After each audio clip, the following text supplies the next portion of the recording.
All right. Good morning. Another Sunday morning coding stream.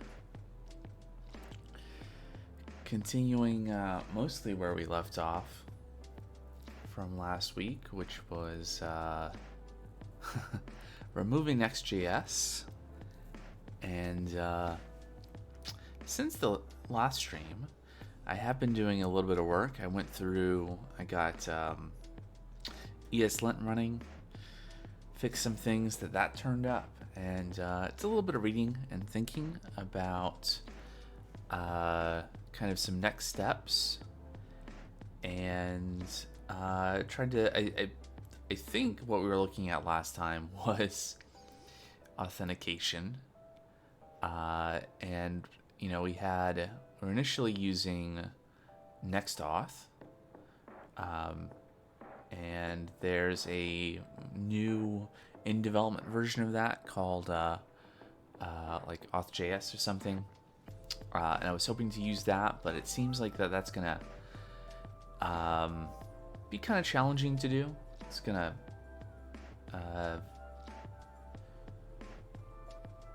it definitely seems like it's still in development. There's not good documentation, and it's not clear exactly how everything would work outside of, for not using Next. And that was the point, right? We decided, due to some hurdles that we ran into a couple streams ago, that we're going to move away from Next.js and just use Express to serve the backend, continue to use tRPC, and then using Vite for serving the front end locally, and for like a dev server and all that stuff. So yeah, thus the title of the stream today, which is setting up Passport.js, and that's this item here, because it seems like that's going to be a good option to go with. We'll eventually probably maybe add other ways of logging in besides Discord, but it's kind of convenient right now to have that kind of third-party social auth login. I'm happy with that, and mainly this app is for me and some friends, so I'm not too worried about you gotta have all the but anyway, Passport as a framework has a bunch of different strategies they're called, and this is one that maybe is not necessarily very well maintained, but I think it'll work for us. So setting up Passport. So what I'm going to focus on first is just like backend. So we have our server, and we have our express.ts file here that has kind of all of our routes. Right, so right now we're providing this auth route, and we're wiring this up to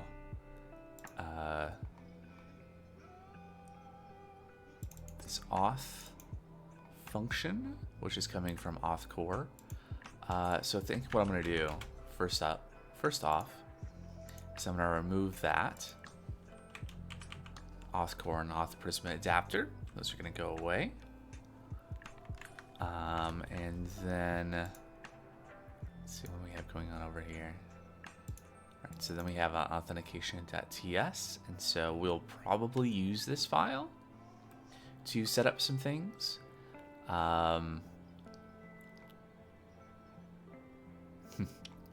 And yeah, so we'll probably just be working right. So what I was trying to say, let's start off with, is going to focus on kind of the server, so these two files, and getting Passport set up, and then we'll try to just like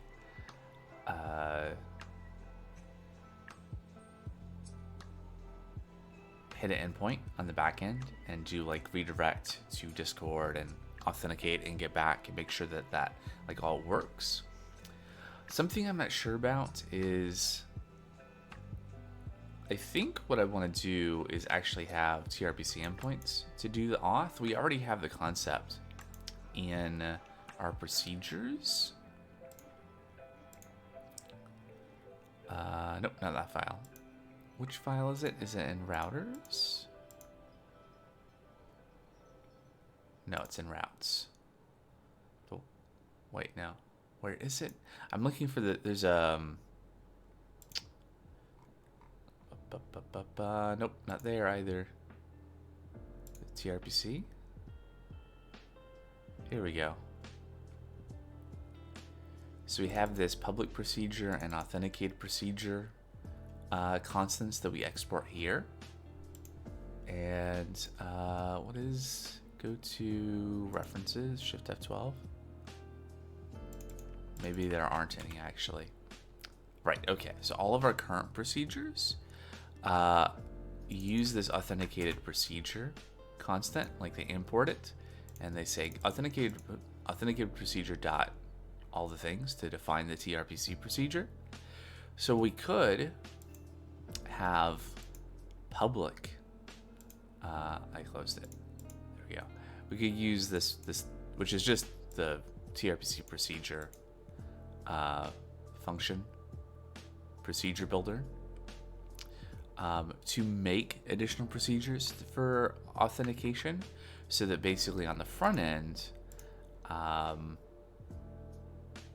you know, we would never have a full page navigation, which is effectively what was going on with NextAuth, right? Where we would, how's that gonna work? I don't know. We'll cross that bridge when we come to it. But for now, let's yeah, lots of warnings still, which I will decide whether I want to keep those warnings or whatnot. It seems like the ESLint rules are a bit more strict than what we were running under before. So anyway, so what are we gonna need here? We're gonna need npm install Passport.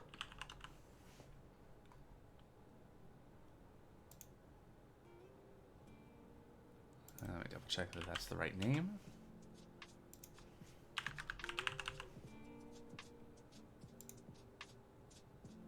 Yep, Passport. This library has been around forever, so it's kind of funny. It's on version 0.6.0.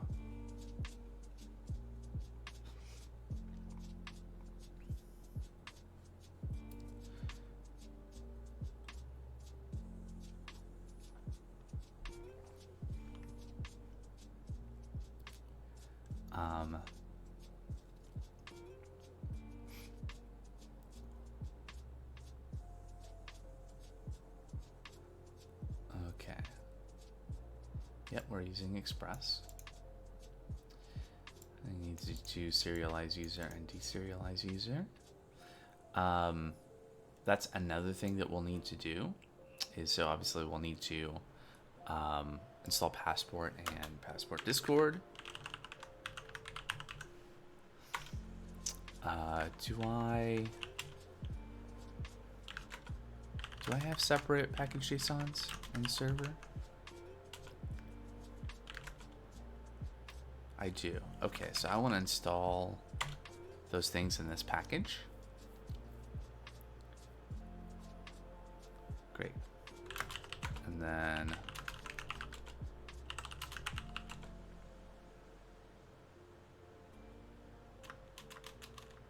good. Okay, let's do npm install from the top level. Make sure everything is up to date. Okay. All right, and we can remove this import. And I felt like I was going to say something. Oh yeah, so the plan for now, again, kind of focusing on these files, we need to do what this documentation here is talking about, where we're setting up, we're calling passport.use, we're setting up Discord strategy. These details are coming from our app config from this env, and then set up routes. So initially we're just going to have some routes directly on the Express app to handle these authentication endpoints. Then we need to figure out, so we already have the database schemas, the database tables in Prisma and in our database to be able to represent like the user and the user linked to the Discord account and their active session. So all that stuff needs to be wired in to Passport. And then we'll do some testing to make sure things work. And then we'll figure out if we want to... And then the whole point of this is to be able to then have our tRPC authenticated procedure check for the session that should be visible and once you're logged in, and verify that and look up the user, and then we can decide whether we want to expose. Maybe we can do both. Maybe this will be actually, I don't know if we'll get to this today. I think maybe we would want to start working on the front end, because the other half of this, I don't know if it'll be half, but the other side of this is the front end side, where we're going to figure out how we're going to send the user somewhere to do something and somehow get them to Discord. And are we going to do a full page, like have them leave their, navigate away to Discord, or are we going to open a new window, or what are we going to do? I don't need to solve that quite yet. As long as we figure out what the backend is going to do, we can provide whatever additional endpoints we need when we get there. So, obviously this, I'm just going to delete. Doesn't work anymore. Auth options we'll keep. Express utils, we don't need that anymore. Is there anything in Express utils that I want to keep? Nope.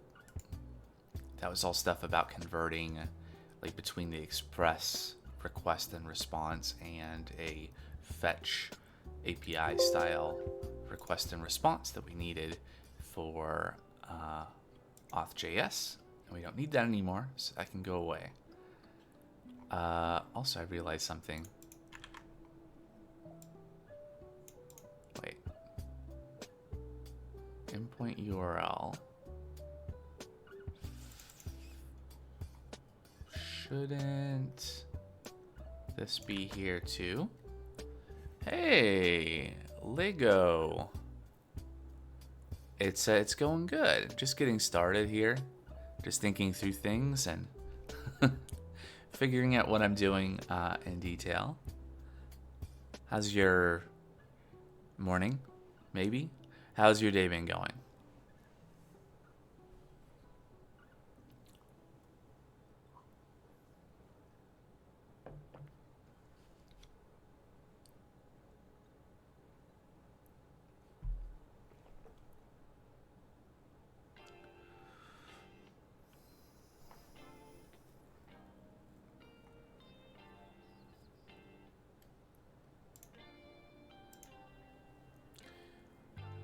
Been going good so far? That's great.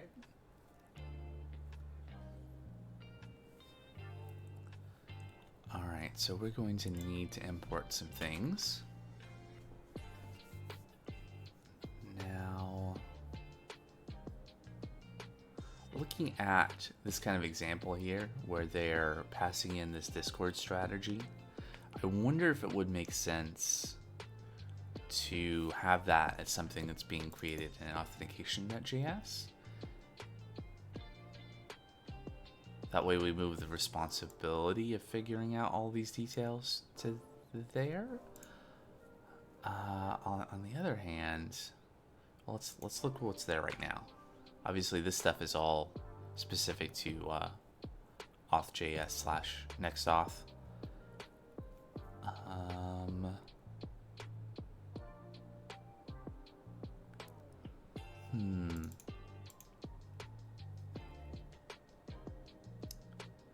Okay, well, first of all, let's import Passport. Gonna need that. And we'll...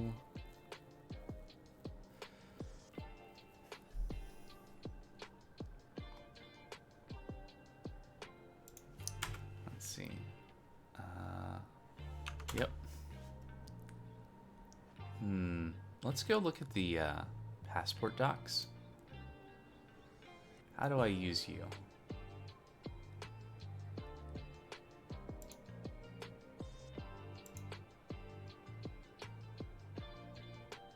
Can we... Here we go. App.js.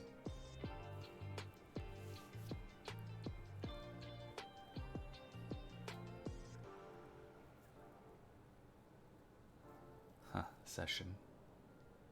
Passport to authenticate session. What does it mean?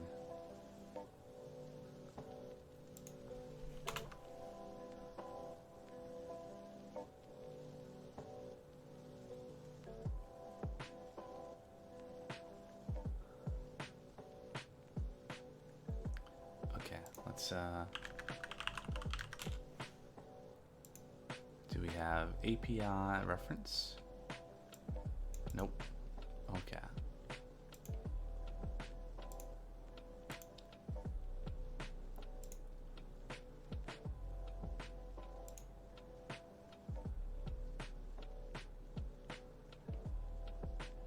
Okay, so when we import Passport, we are getting an instance of this Passport class.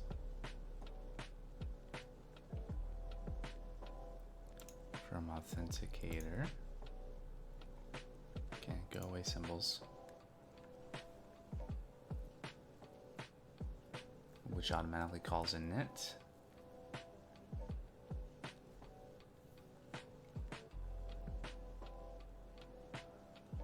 So Copilot was trying to convince us to do what? To call passport.initialize. Initialize, create initialization middleware. Returns the middleware that initializes Passport to authenticate requests. No longer necessary to use this middleware. Exists for compatibility with apps using previous versions of Passport. Okay. Create authentication middleware. Returns middleware that authenticates the request by applying a given strategy or strategies. Okay, so you pass strategy and then options.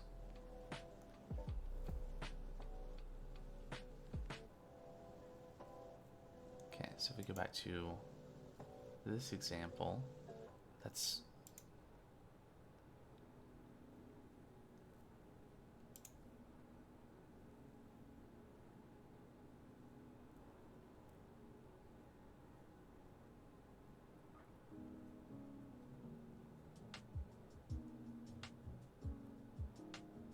okay. I see. I think I see. So this sets up the Discord strategy, and then this is where we're using to authenticate to hook it up.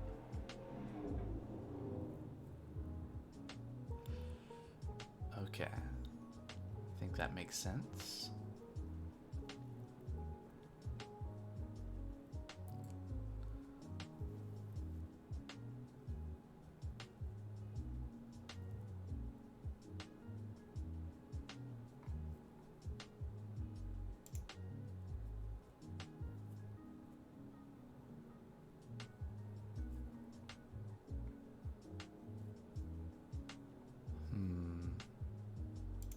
Just thinking right now about how I want to divide this up. Are we using env? I mean, we are, right? At least for node env. Okay. And then we import authentication.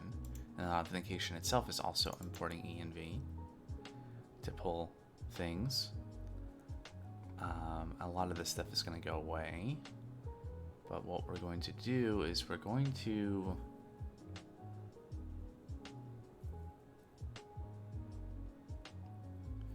Let's look at that use function. I want to understand a little bit more about what that does. Is that on here somewhere?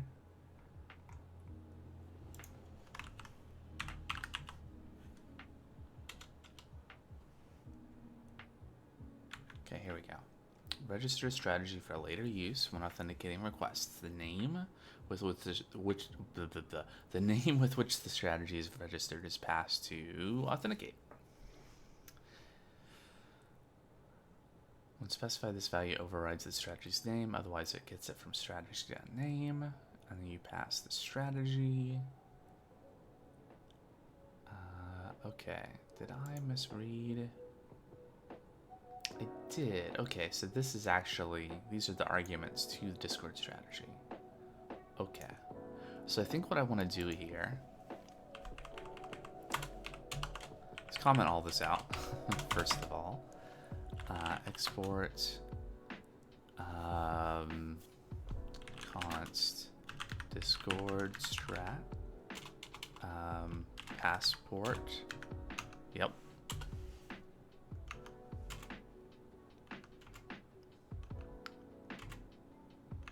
Ooh, is this gonna work?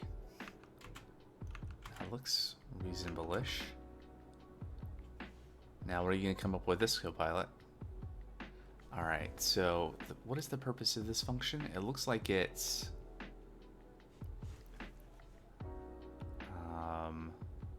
at least here we're trying to find or create a user record based on the Discord profile. And so here it looks like what we're trying to do is construct a user, and then we're using Prisma. Is there a better way to find or create a user?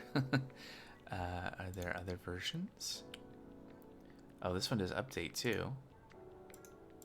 Okay. I feel like there's probably a better way.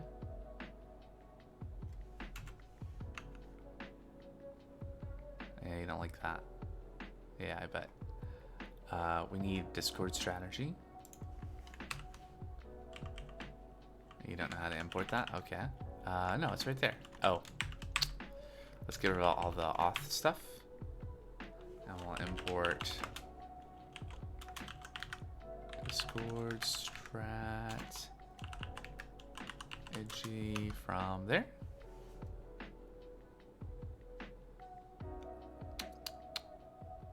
Is there such a thing?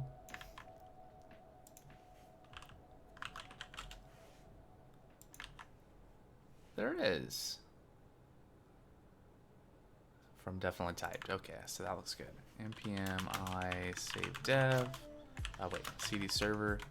npm I save dev. Get the types in.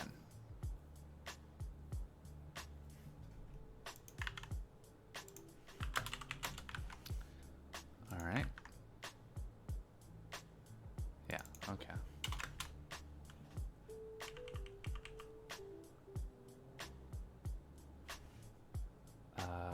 Oh, it's the strategy as Discord strategy. Yeah. Oh, 1 second. Okay, there we go. Just noticed my VS Code was kind of going off the side there. Okay, so anyway, so lots of other errors. I think I want to extract to a const and enclosing scope. Call this scopes.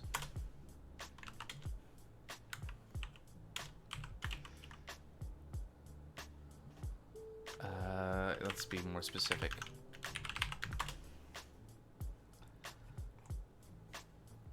Okay, what is this complaining about?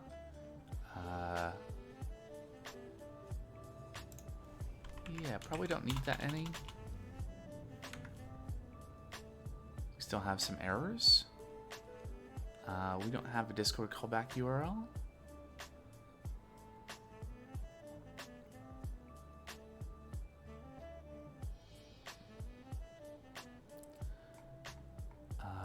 How is this working before?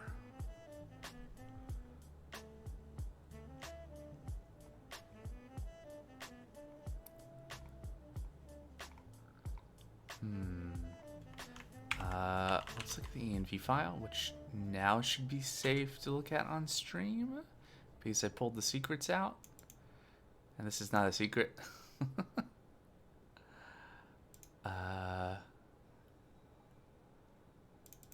Base URL.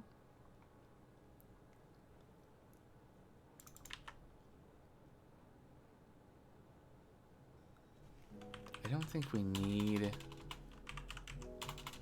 that though.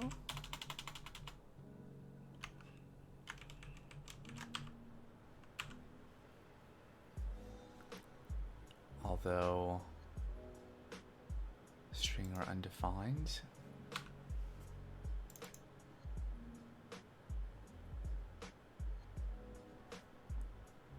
So base URL should always be there. Are we saying sometimes it's optional? Oh, I see. In this case, it's optional.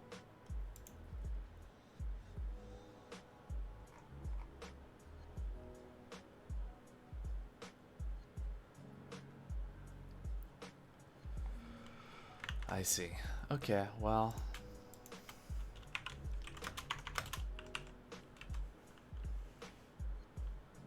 That's fine. What's this complaining about? Unsafe assignment of an any value. Why is Discord client ID an any? Oh, because it... Right. I need to do something different with the environment eventually. Whoops. Do that for now, just to make it happy. What's going on here is basically that I have this set up so that I'm using Zod to validate my environment variables. And I have this one, I'm using this OR to have different cases. So there are different situations, right? So if we are like in our CI pipeline, so we're like in GitHub Actions or we're just doing a build, then all of these things are optional or if they're just not present when CI is true. If it's false or it's not present, then it could be kind of in this scheme. And there's also another scheme where we're using these password file environment variables rather than directly passing in secrets. I mean, this probably can go away since I've switched things over to, yeah. Anyway, some of this can be cleaned up. And then we have some stuff down here to like read from the secret file as well. But anyway, did that, still some errors. Let's see here. First thing I think I want to do is I want to say upsert Discord user, and I want to move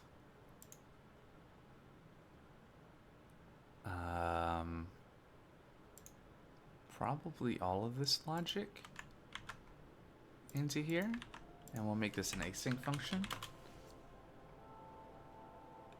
And we'll take profile. Prod file? No. Profile.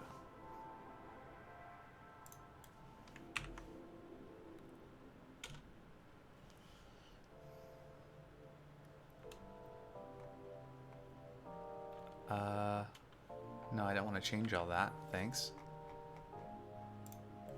Is there such a type?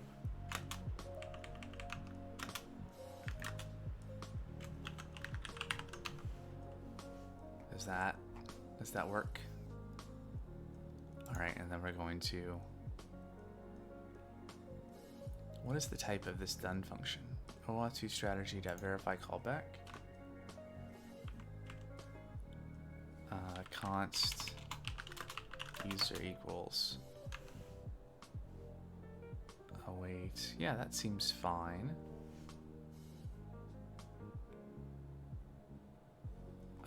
This should always return a promise of a user.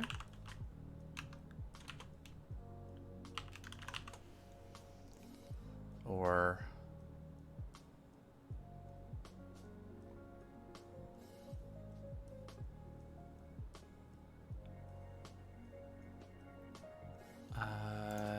yeah, something like that.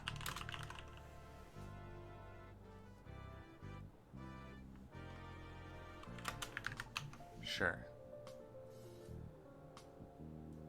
Now there's got to be a better way to do like an upsert in Prisma.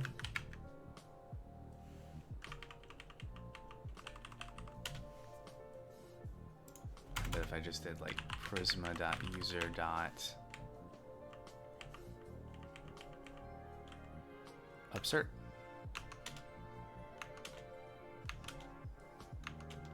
Copilot will do the rest.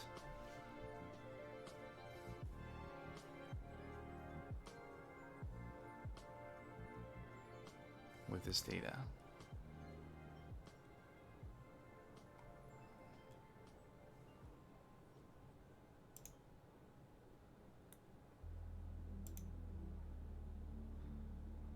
Create, update, create or update records. There you go, upsert. Okay, so what is it? Let's kind of wrap this up. That all goes away. So what's create unhappy about? Oh, right. Well, before we get there, it wants us to await. What's this unhappy about? Partial get result, blah, blah, blah, blah, blah, is not assignable to type. Property email is incompatible.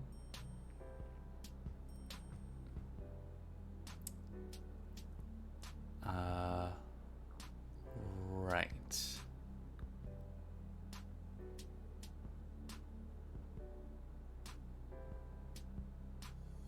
Yeah, email here is optional. String or undefined. Let's just cheat.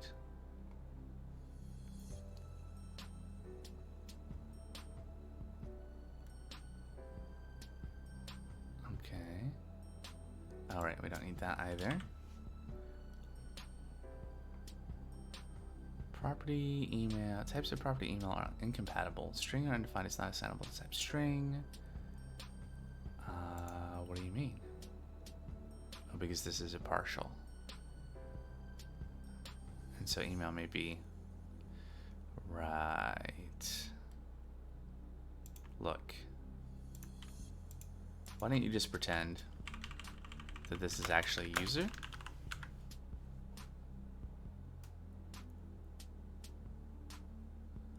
Now what do you say about that?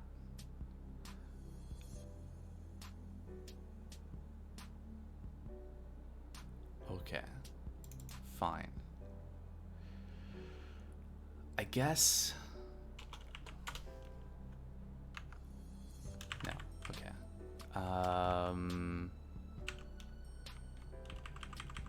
Let's do this a different way.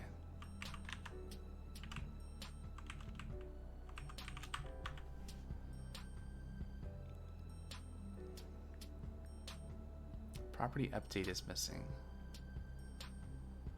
Oh, right. So we had to tell what to do when we want to do an update. What is updatable here? These things? Where profile to ID.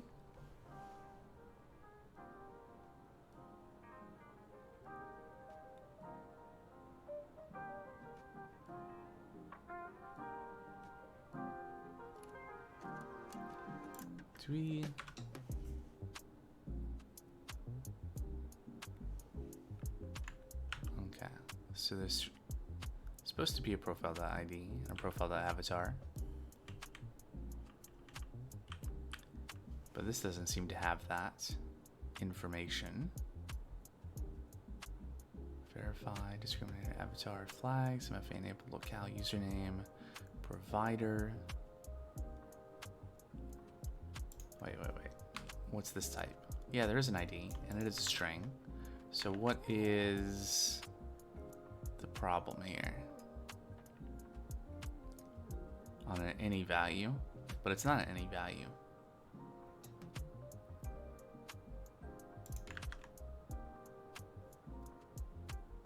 Yeah, I know you can't find a user. What does this return? Yeah, good.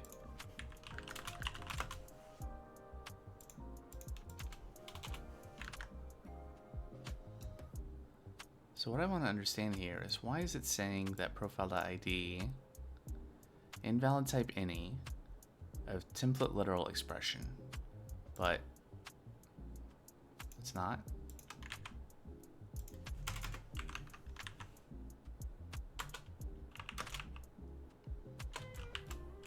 Do we have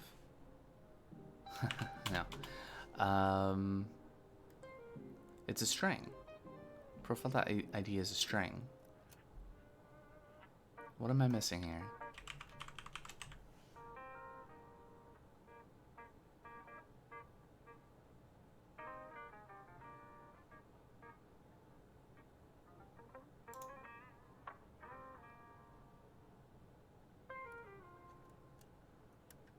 On an any value.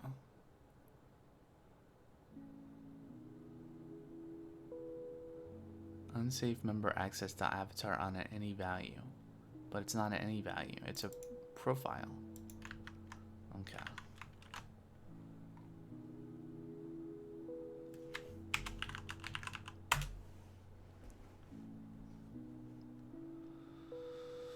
Do not understand. Oh, hey, look, I restarted it and the error went away. Terrific.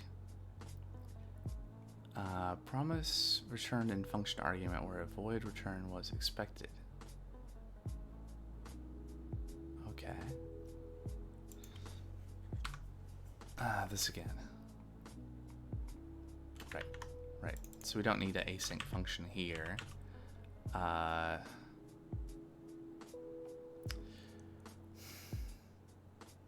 So I get the motivation for this ESLint rule, right? Because by making this an async function, it's essentially just a normal function that's returning a promise.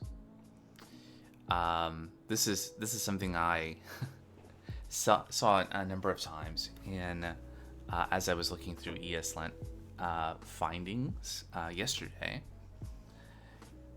So this function, by being async, it's returning a promise. Now, the actual type of the function here is it's just a normal function, returns void, so it returns undefined or whatever. It shouldn't matter what we're returning here. The motivation is, if you make an async function, you may be relying on the fact that something is awaiting, that is your calling.then or something on the, on the promise result. Which we're not really doing that. We're calling this callback. We just want async so that we don't have to write a promise chain here. Because the alternative to make the warning go away is we can't use await. Instead, we have to do this. We have to do .then user. Right? There's still a promise going on.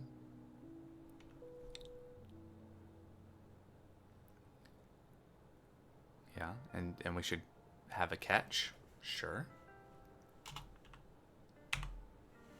Or we could just do that.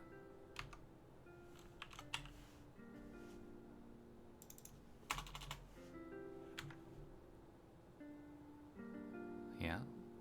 What is the type of ERR? It's any.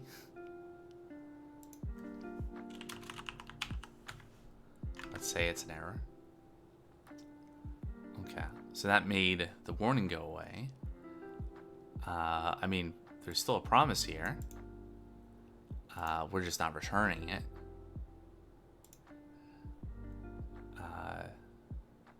So it's not really any different. I guess the only difference is that there is this bit that we weren't doing before. So if we were going back to having, whoops, too far, an async function, to have that same behavior, we would need to do like try, catch, done, error.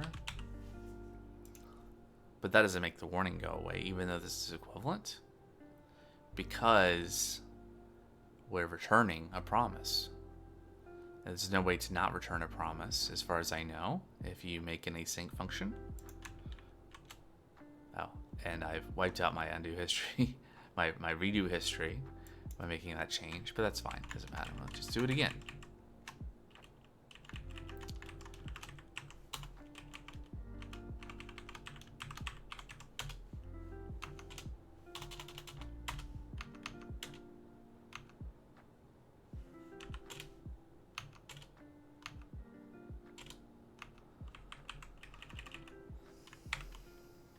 See if Copilot can figure out how to make this warning go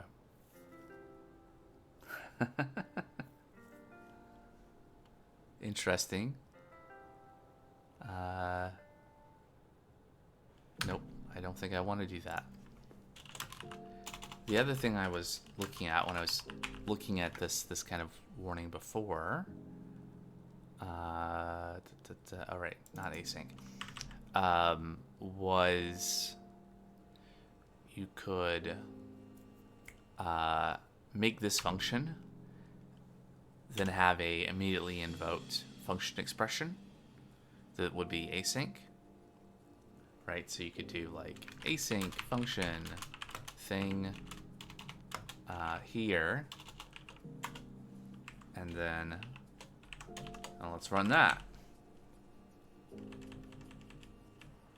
right? And then by doing that, this returns a promise, but then you're not, as long as you're not returning it, then that makes the ESLint rule happy. And that's kind of the problem I have with that kind of rule.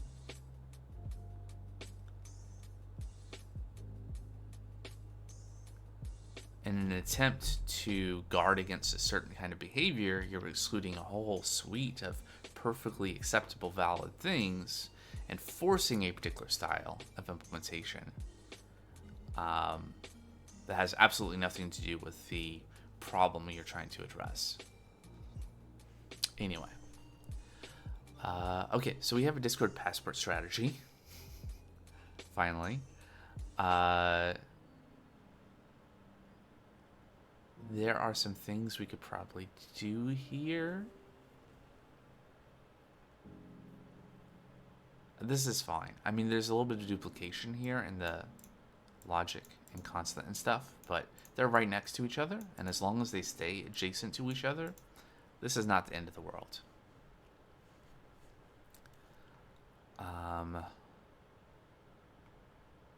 Let's add some to-dos here. To-do, checklist of users that are allowed to sign up. That was something I had added before we tried to deploy the version of this with Next, just to prevent anyone from signing up until things were a bit further along, which is a good thing, as it turns out. And then we got all of these things. I think this is mostly fine. So if we save this, now we're going to go back to Express. And now we don't have auth options. We have Discord passport strategy. All right, so we're going to do, we don't need initialize. We do need use. We don't need app.use though. Passport use that. So that adds our strategy. And then we can do let's see. There's examples over here. I can look at them. App.get auth Discord Yep. What's this complaining about? Unsafe argument of type any assigned to a parameter of type request handler. Sure. And then let's see what this does. Redirect to /login. And then otherwise redirect to the home page. Sure. So that's maybe something that will work. Let's see. So in order to run this, we're gonna try the Docker Compose task and see if that still works. Nope. Port is already allocated. Okay, so let's look at a couple things here. So let's look at our Docker Compose file.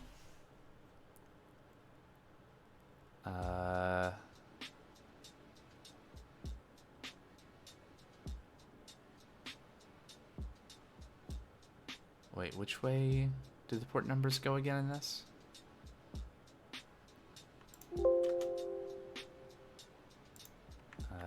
Nope. Docker Compose ports.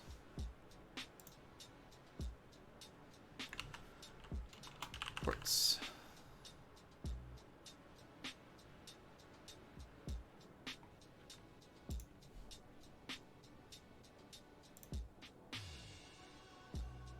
Great.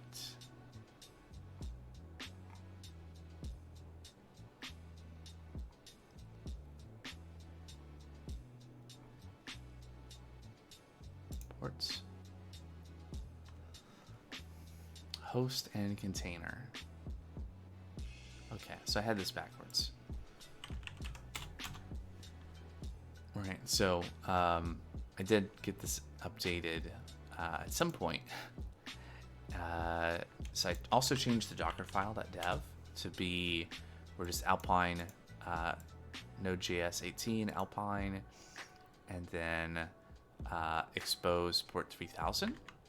So it doesn't do anything else. It's just like a bare container with the idea that we'll mount the current directory into app, and then we'll tell the working directory, so client versus server, and the container port is 3000 on both. There was a setting in the vconfig to set port, so I set that port to 3000. So this should run the front end, the client, and then the back end, and then the DB. And were there any other errors besides the port issue? Found orphan containers. Yeah.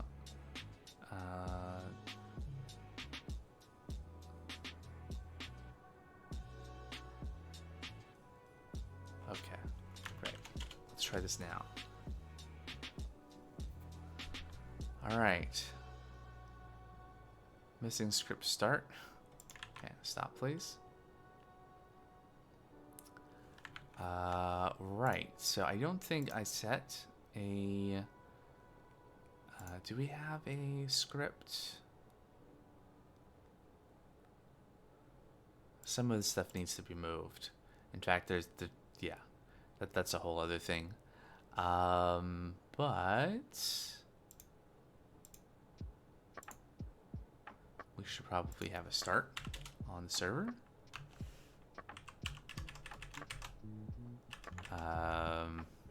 TS node server.ts.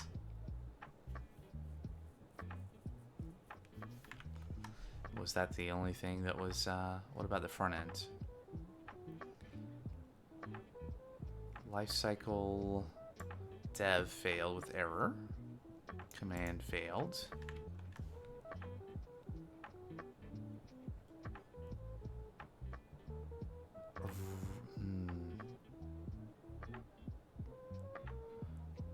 Something that's occurred to me.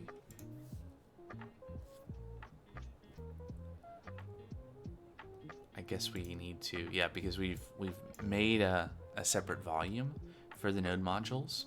We do need to like npm install and then npm run dev. Yeah. Let's try that again.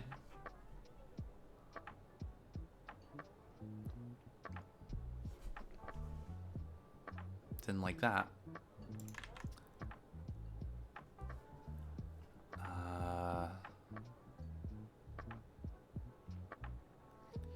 Alright, so failed to resolve dependency, emotion react things. Following dependencies are imported but cannot be resolved.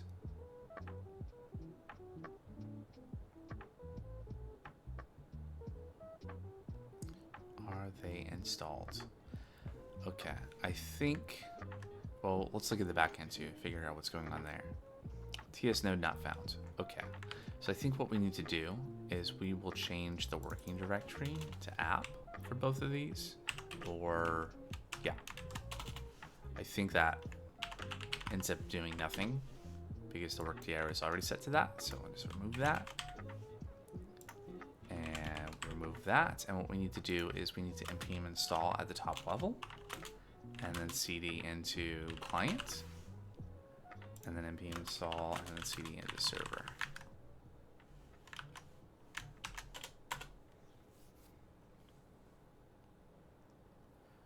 And maybe this will work. Is it really how I want it? I don't know.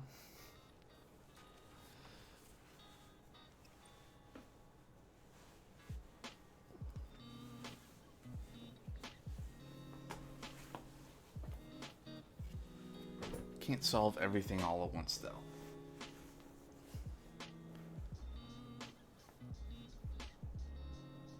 All right, is Vite? Looks like Vite started. The backend did not start, though. Module not found. Cannot find module server TS. Okay.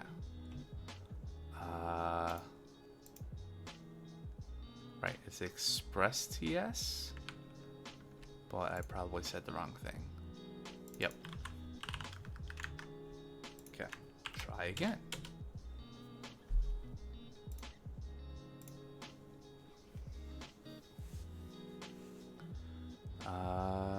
Failed. Command failed for some reason. Unknown file extension. Interesting. Unknown file extension .ts. Wasn't I testing running the server at some point? How was I doing that?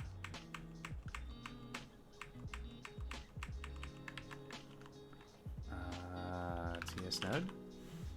Oh, TS node ESM? Okay.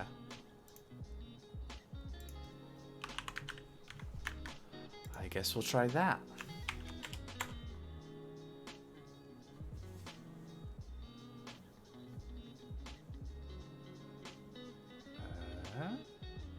It didn't immediately fail. All right.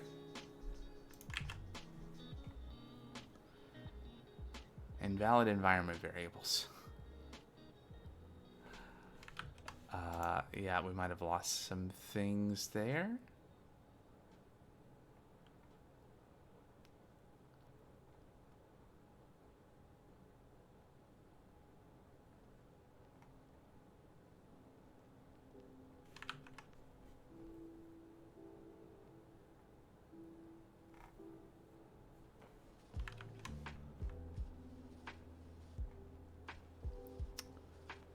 Right.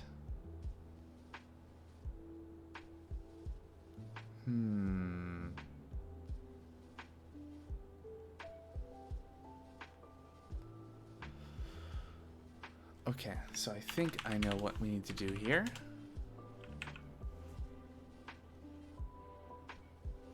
Wait, do we have a...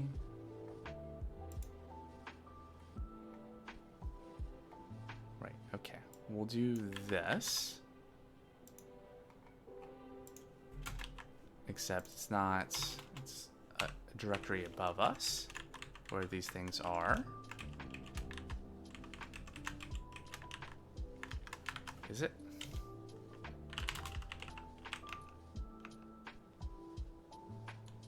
Yep.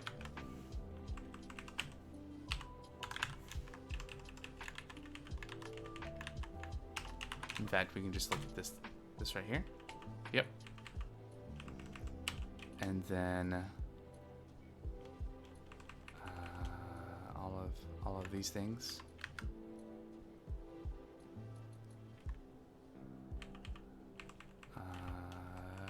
These things. There we go. So the backend needs these environment variables.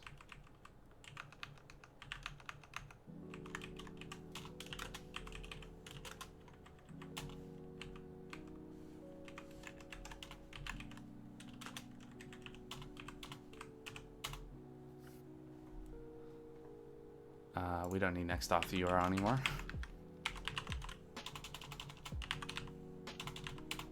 env, please. Okay, there we go.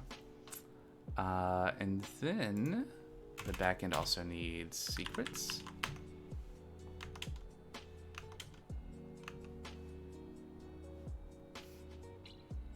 I guess I'll continue to call it next.secret. It's going to be however we're going to, whatever this thing is to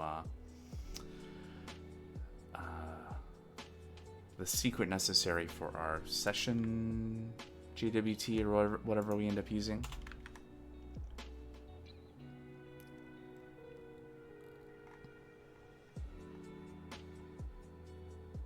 Right, is there more that we needed in the Docker Compose?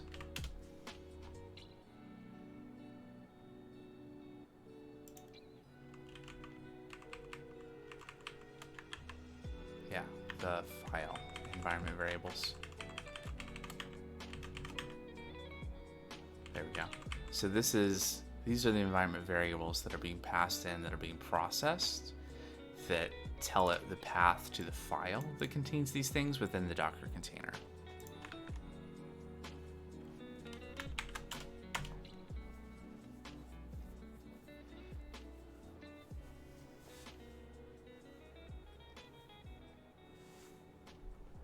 Now, is the backend going to success? Nope.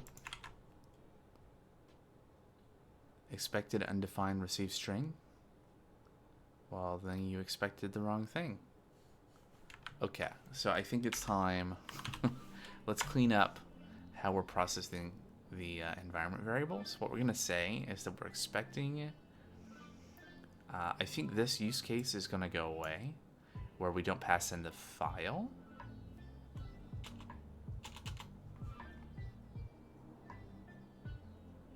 Database URL doesn't exist in type never. Yeah, we never pass in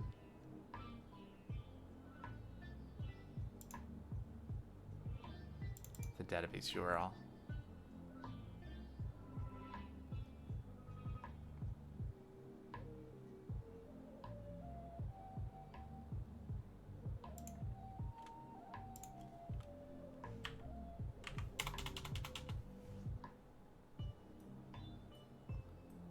Right, so Postgres password file is always a string if CI is not equal to true. So then this conditional doesn't need to be here anymore. And this is never undefined either.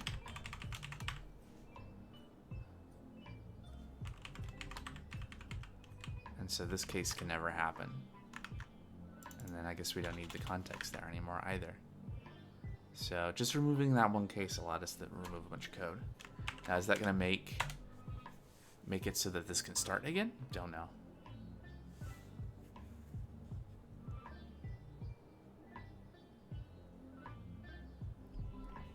Nope. Right. So I said that next auth URL is going to go away.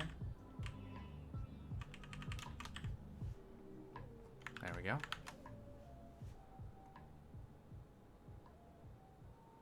Node env is required.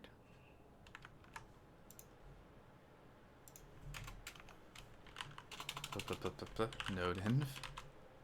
Development, correct.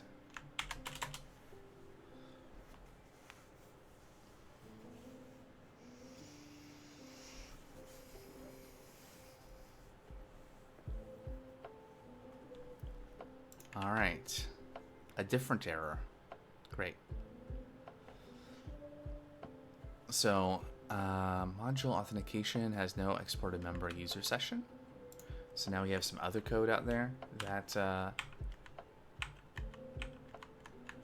is expecting a type to be exported. We'll just put that back.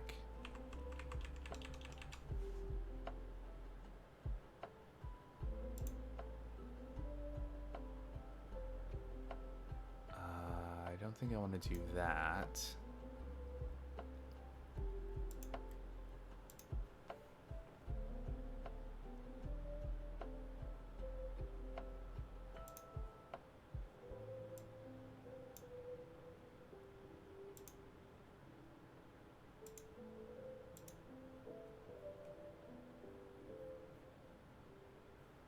Okay, for now, let's just say that's what the type looks like. What was... I suppose we could... oh, I closed it, didn't I? Is it server context?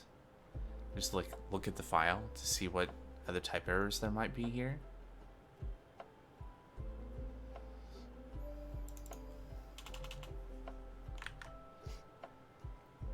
There we go. So far, so good. This function, we're just throwing not implemented. Okay. Goody.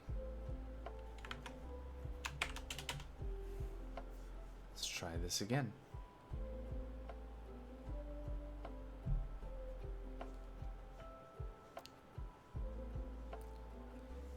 And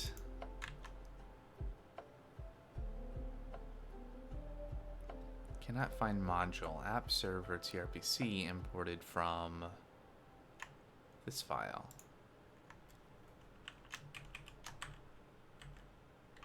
Yep. All right, so I went through and did a big find and replace to remove the last places where we were importing from like server and yeah.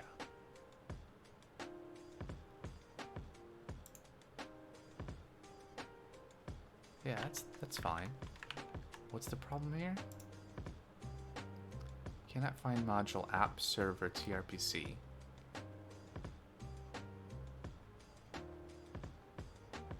Oh, is this a...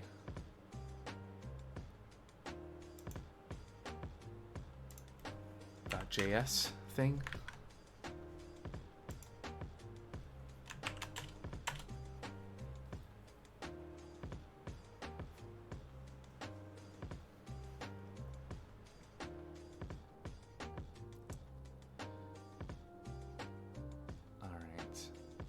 Cannot find... Okay. Well, I know what to look for. tRPC like this. Let's go full screen here. And let's search in server. Okay, replace all of those occurrences. Yes, that looks good. With this. Alright. Oh, still running? I guess I could have just let it restart. Oh well.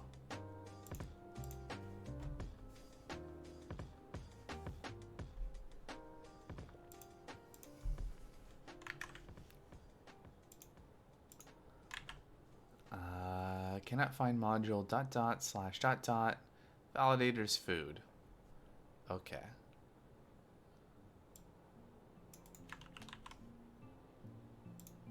Right. So this should be like, is there a validators package or is it common? .js. .js. Apparently need to do that on things now. Fix the ordering there of the imports.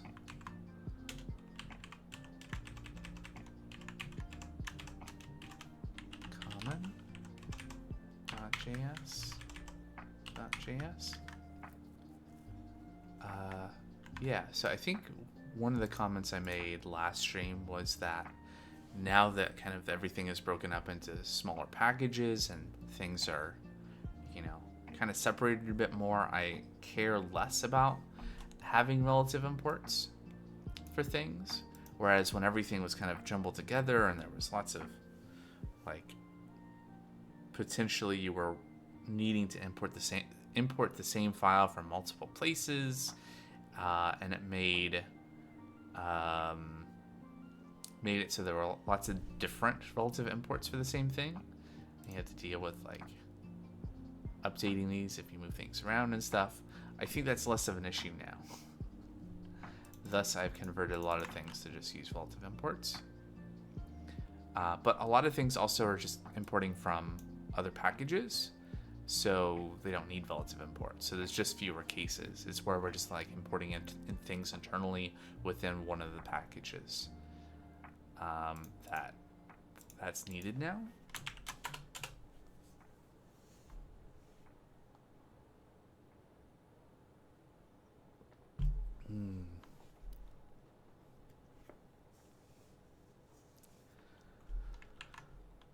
All right, cannot find module. And get user settings.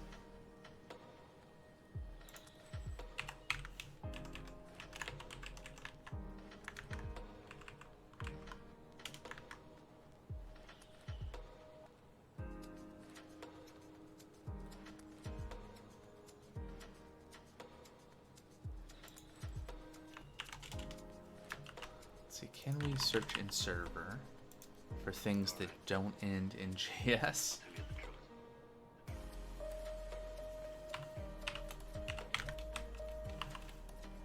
Like so.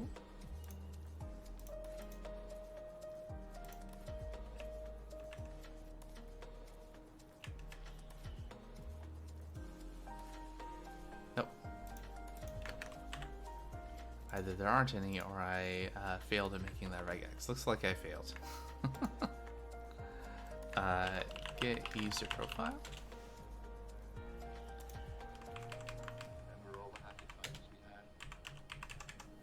.js.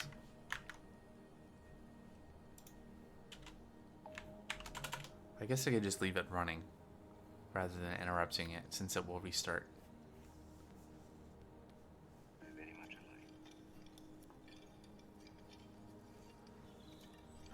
List consumptions by meal. List consumption. We're getting a tour of the code base.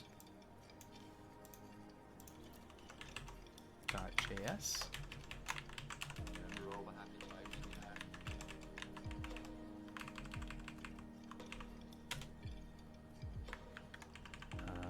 Probably .js there.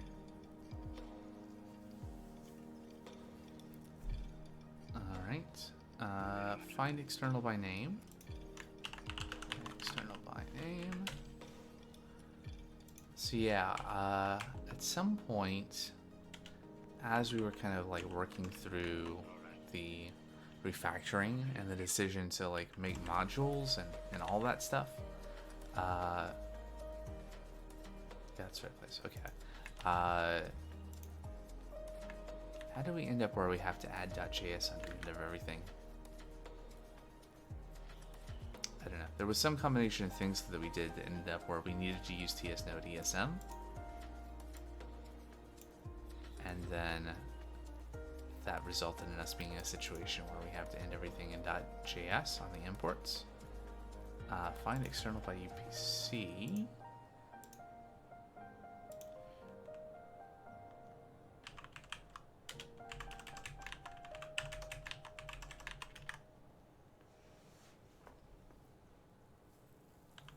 Fortunately, the app is just not that big.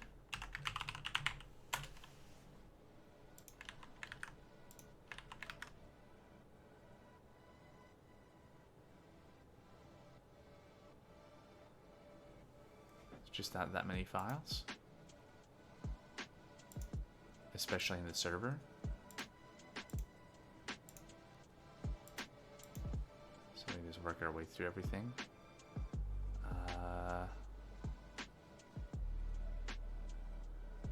cannot find in server utils.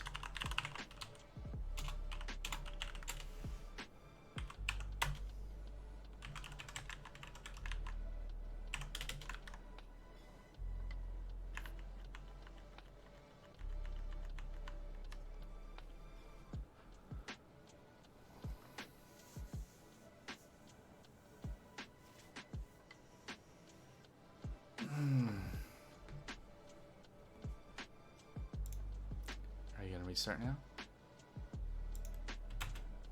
Should.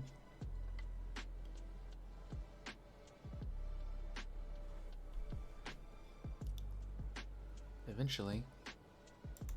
Nope, okay, I give up.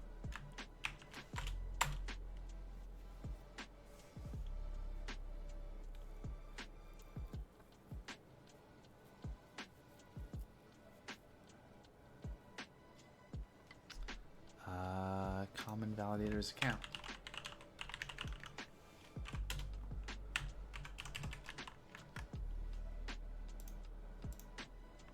Well, I guess in that case,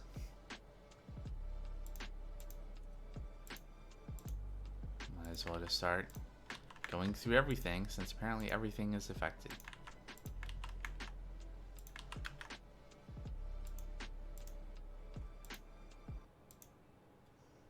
Well, everything that imports.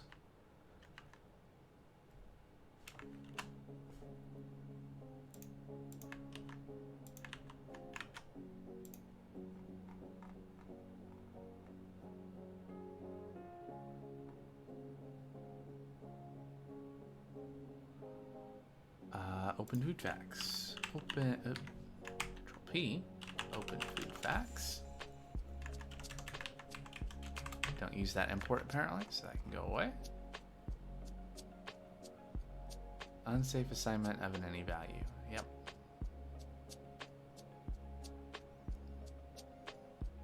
Yep. Sure is. Alright, so the backend started. I guess we can visit it, right? So I think it's just localhost 3001. Yep. Beautiful. Auth Discord. Ooh, redirect. Invalid redirect URI.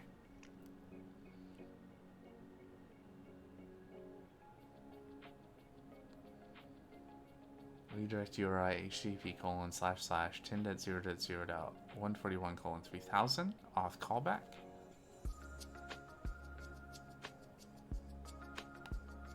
That should be right. Is this a thing where I needed to be on that actual?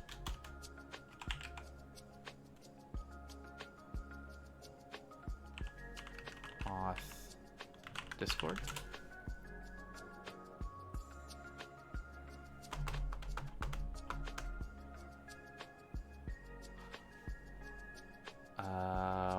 Right.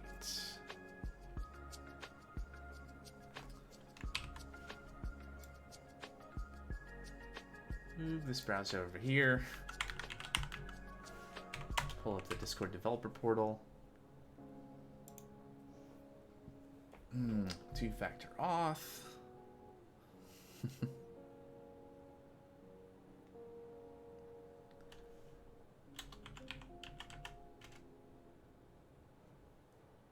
All right.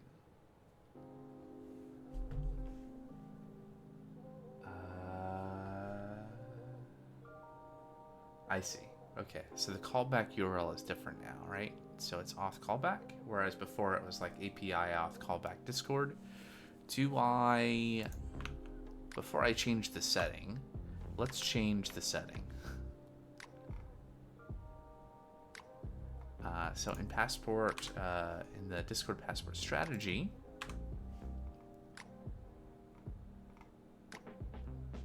let's call this something.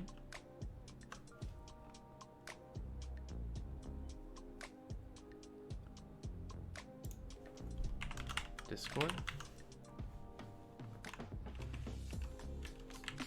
Yeah. And then we'll put that there.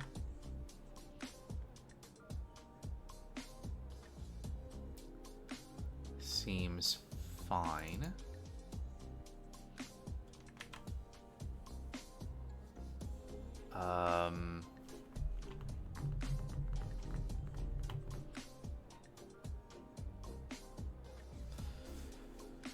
Think about this for a second.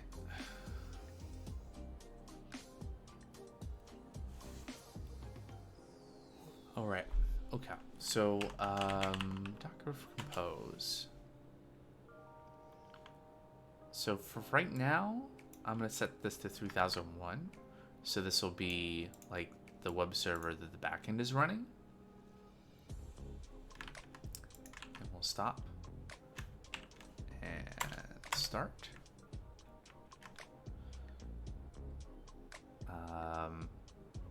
IRL, this would be, you know, the actual Daily Jewel website with the Nginx proxy that's in front of it, all that stuff. But for now, just so that we can see this working, and then I just need to update the authorized redirect to allow for, yeah, I know there's unsaved changes. This URL to work.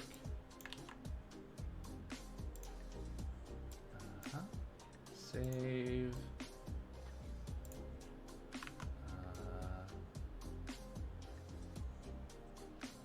Oh, I guess I could. Okay. In the future, that page is definitely safe to show on stream. There's no secret there.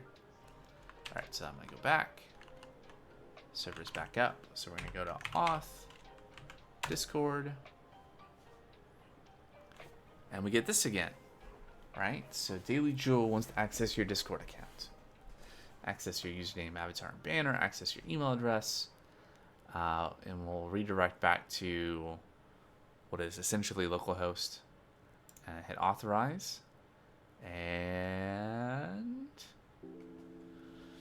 Prisma user upsert invocation. Unique constraint failed on the field email.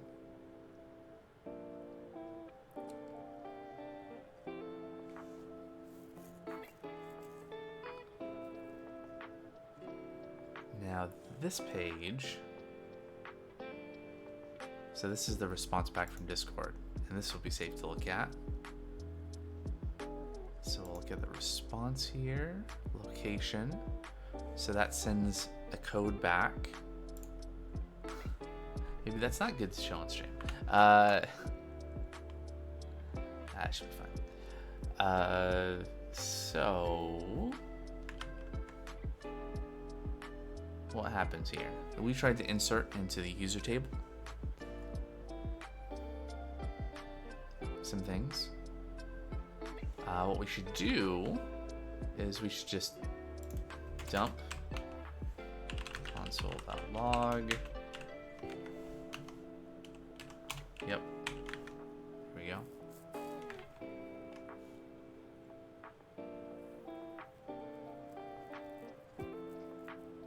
Oh, right. I don't have the setup right now in a way that will like cause the backend to restart.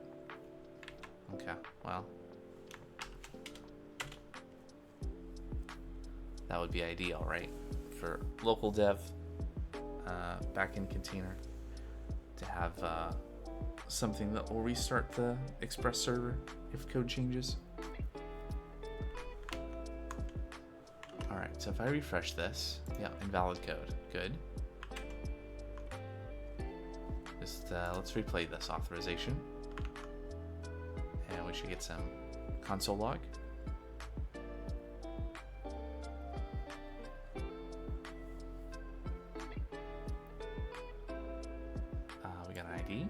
We got a username, and what we're trying to do is we're trying to say if, all right, so there's already a user account in the table with my Discord email address, but it has a different ID, I guess. Can we open Prisma Studio? Does this work anymore? It's been a while since I've tried. It does. Okay. Is there a full record edit view? no. Okay. So we have this ID. We have email address. We have... What tables do we have? There's an account. Provider account ID. Okay. So this is... Right. So, going back to the plan. Where are we at? Okay, so we got... let me make this a... Yeah, thanks. Good. Can we make this a checklist?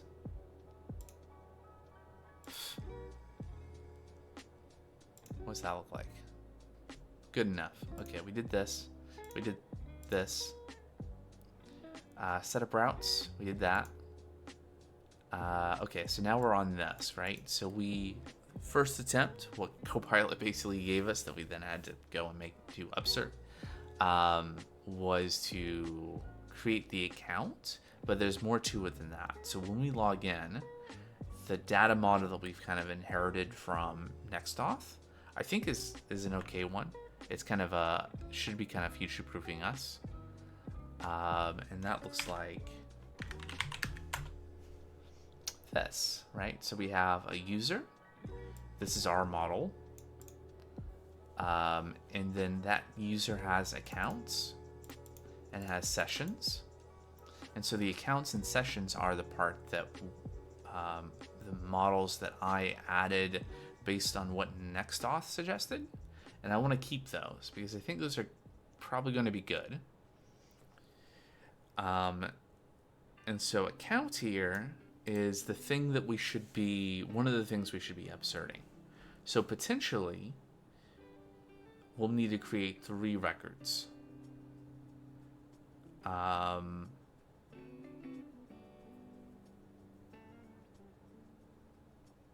Yeah.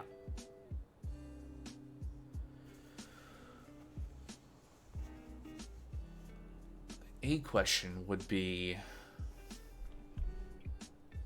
also, these things can be updated. Should go back and do that at some point, now that we're on Postgres.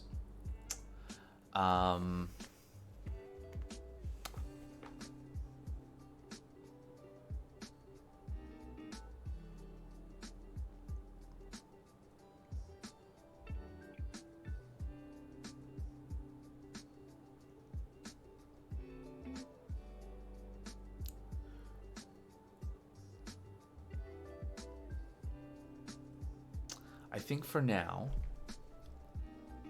so there's a different thing we need to do in terms of hooking up the session between Passport and the database. So we've not gotten there yet, I think. But the thing that we're going to want to set up is the user and the account.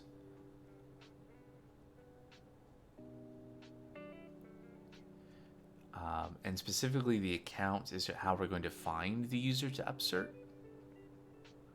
Or rather, actually this will be different, right? So we have an ID. That's the ID from Discord, the one that we were seeing in the console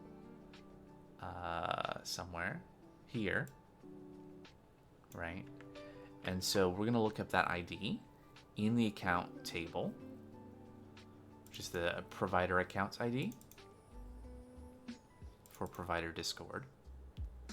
And we're going to do an upsert. And then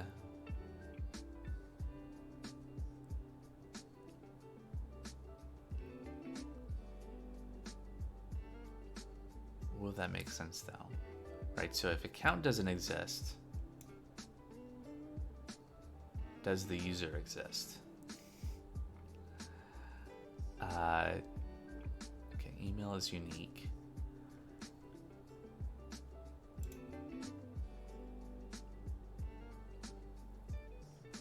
Okay, the logic here, I think how I want this to work is essentially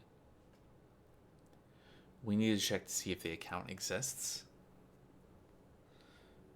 separately and then determine what to do based on that. Because if the account doesn't exist, we need to create it, but we don't want to create the account unless we can create the user too.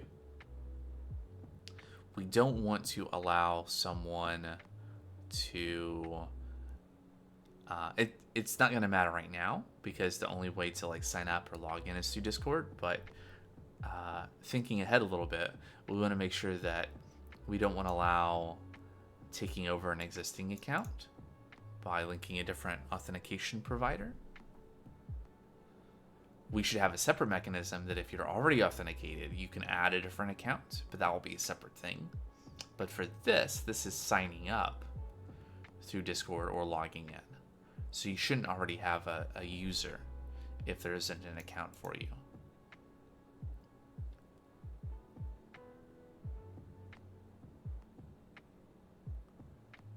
Right, so let me take down some notes. Check to see if account exists for Discord user ID. If not,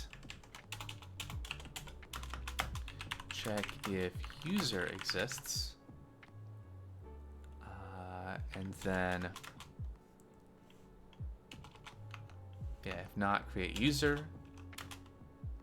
If so, fail. Right, so if the account, yeah, I guess I'm handling the negative case first, right? So check to see if account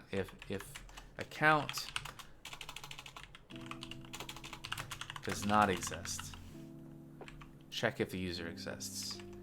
If user does not exist, create the user. If user does exist, fail. Right, so because the alternative, if we don't fail, would be either one, create a user, which is with the same email, is the part that I was leaving out there in my description. The alternatives to failing in this case would be we could try to create another user with the same email. The current database schema doesn't allow for that. The email addresses have to be unique. We could change that, but we don't want to do that. Or we could say, oh, well, just associate that user account, user record with the account that we're creating, but we don't want to do that. And then if the account does exist, we've decided this is YAML, it's not plain text. If the account does exist, then what are we doing?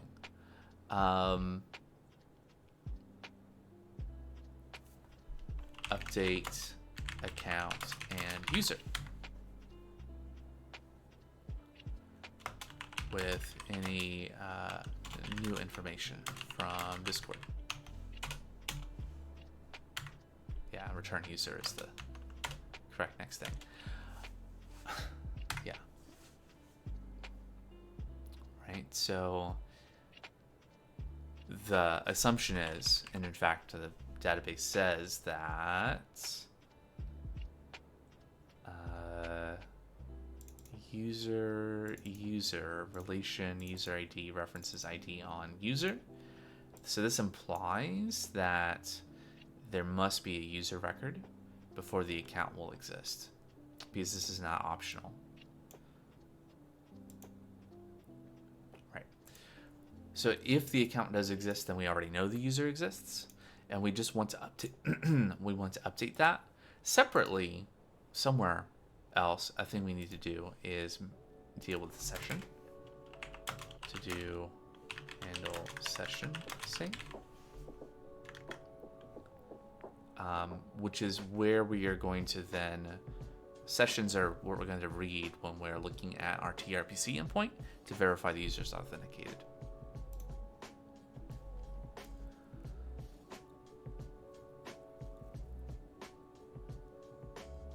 Some of these things are really obvious what we're going to put in. Like if we look at the output here, there is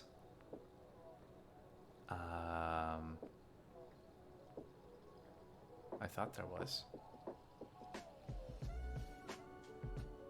Yeah, access token and refresh token should be in there somewhere, I think, too.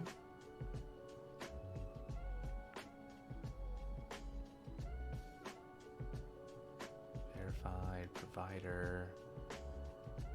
Yada, yada, yada. Well, whatever. Anyway, some of these things we know where the information is going to be coming from. The rest, well, it's all optional anyway. Again, this is the model coming from NextAuth, which we're not using anymore, so we can change it. Do we have an expiration? Presumably we do. Do we know when our access token expires? Fetched at...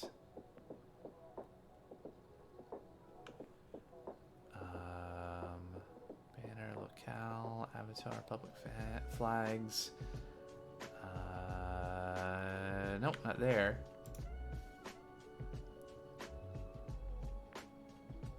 Okay, Discord profile. Fetched at extends passport.profile.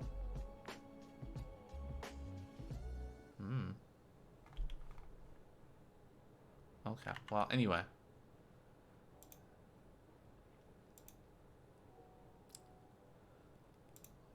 So this is going to be changed, and I think one of the other things we can do here is we can do Prisma dot transaction.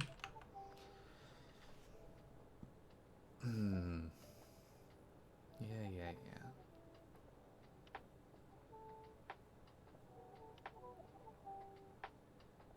Read more in our docs. So that example has like, here's a bunch of queries to run together in one transaction, but can we do interactive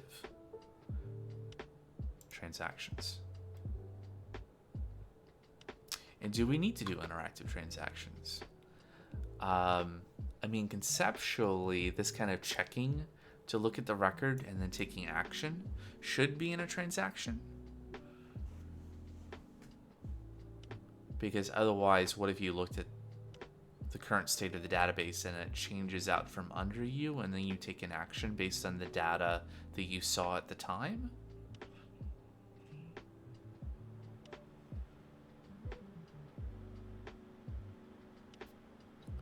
It's going to depend on exactly what we're changing and what we're doing.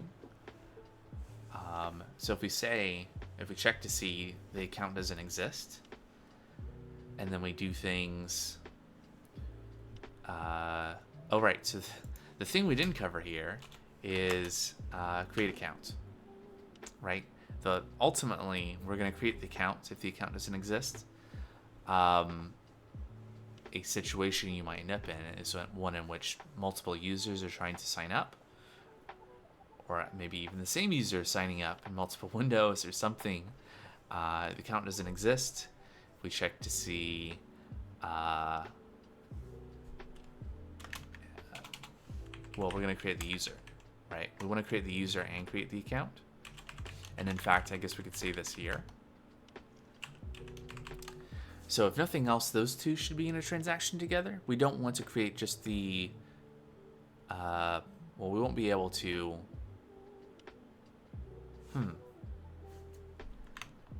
thought. Nested rights.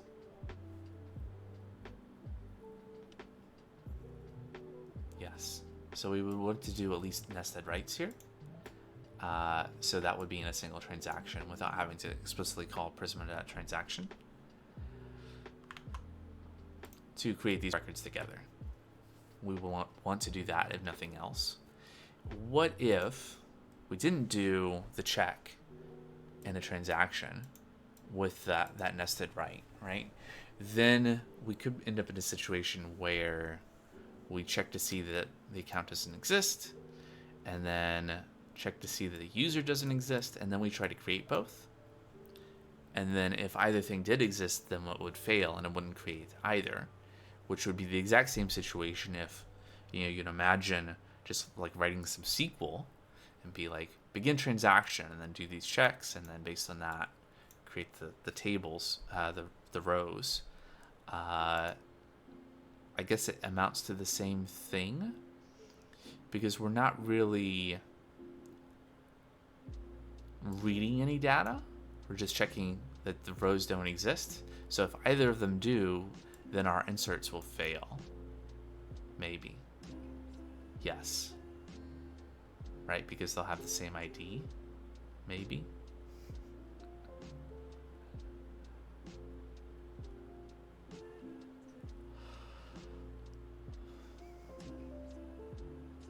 Yeah. I don't think we need to explicitly do like an interactive transaction or anything for this part. There are probably some use cases around, like if we, no, this will be, right. So if we check that it doesn't exist, or if we check to see if the account record does or does not exist, and then it in fact does exist, and we try to update it, I mean, that update itself is going to be atomic. And this is not something that I'm too worried about. Like, this is not a need to worry about concurrent updates, given the use case that we're thinking about here. Update account and user with any new information from Discord. Yeah, okay, so I think this is fine. We are going to do this logic. Make sure to do this as a nested. Oops. There we go. Nested right.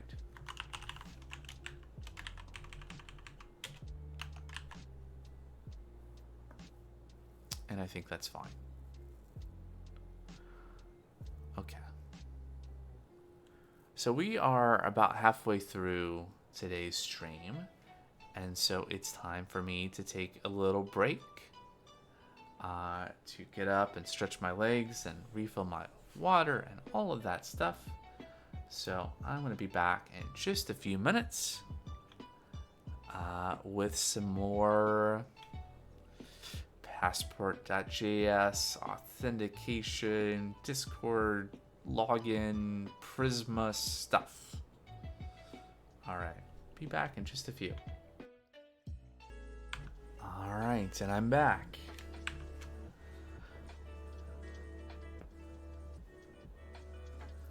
So now to do all the things.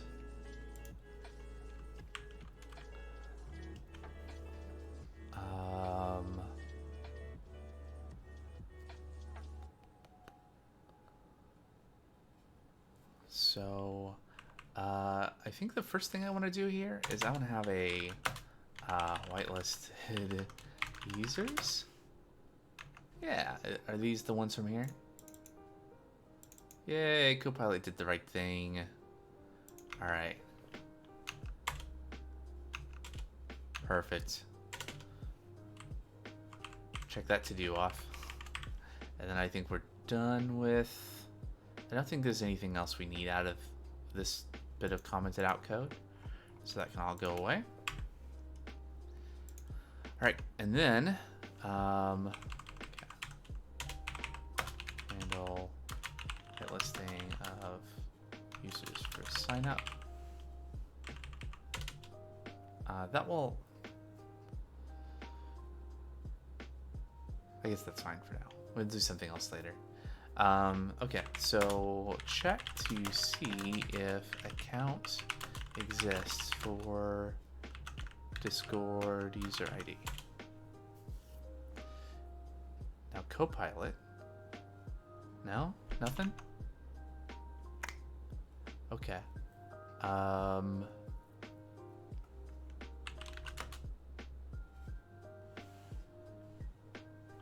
Existing account. Nope. Wait. Prisma.account. Find unique. Where Nope. That. Yep.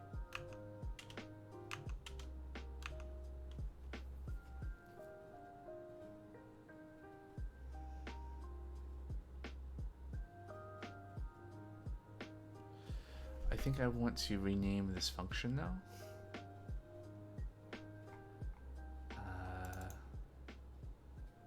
Nah, it's fine. It's sort of the right name. So if existing account,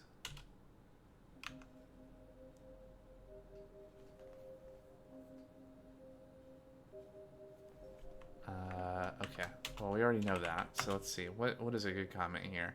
Update user and account information from Discord.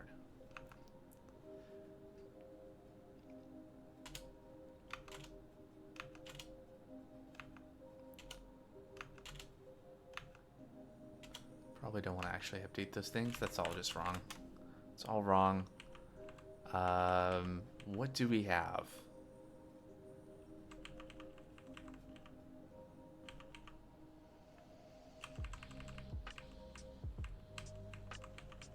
We have access token.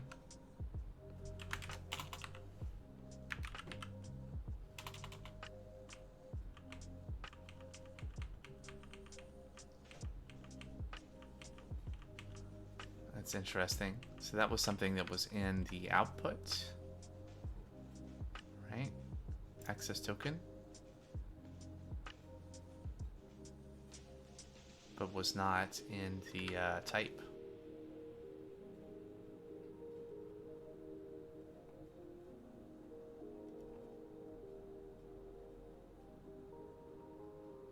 Discord strategy. Oh, I see. Because it's here. Oh, we did have both. They're right there. Okay, cool. So let's pass those in. And it's just like strings, right?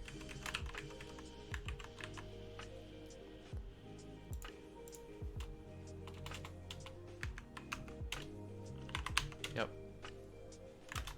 What else might change that we want to touch? Seems like nothing really else inside of the account.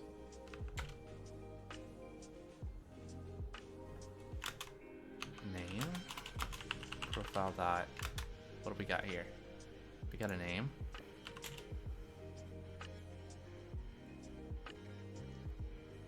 Oh, interesting. What are we doing here? Oh, we're just setting that. Okay. Hey, look, this should be familiar looking.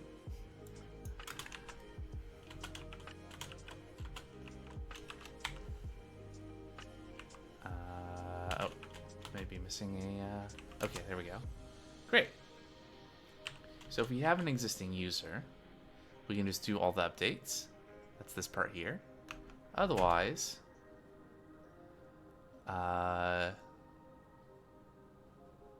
yeah, something like that.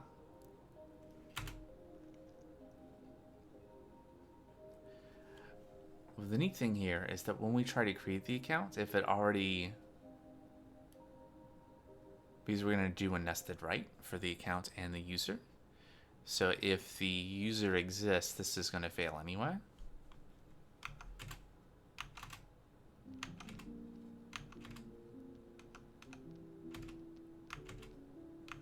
Yep. And then I'll just take the rest of these things that we've been using.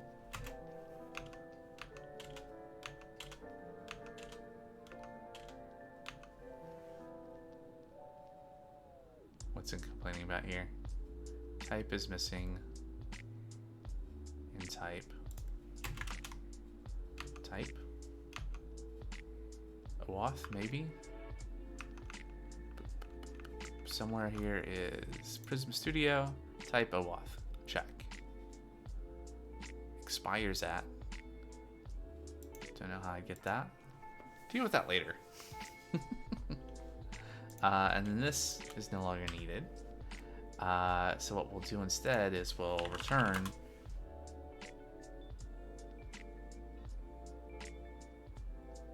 something.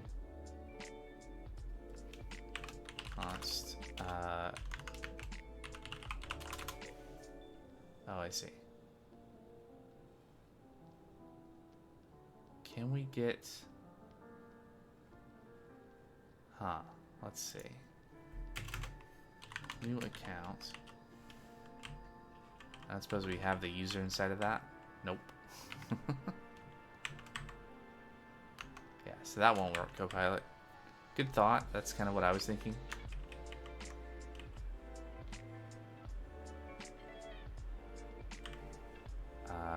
We can instead return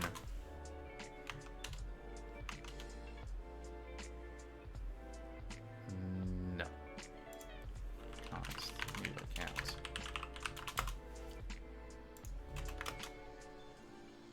Email ID slug. ID? Oh, I selected ID, didn't I? There we go. It's not user underscore ID though, it's user ID. There we go.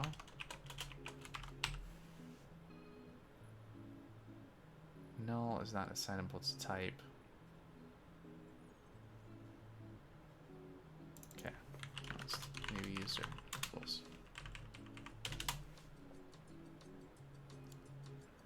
Right, it could be null. So does this... We'll have to test some things out. I suspect maybe that throws. And we also do need to do better things with our error handling. But what are you gonna do? And then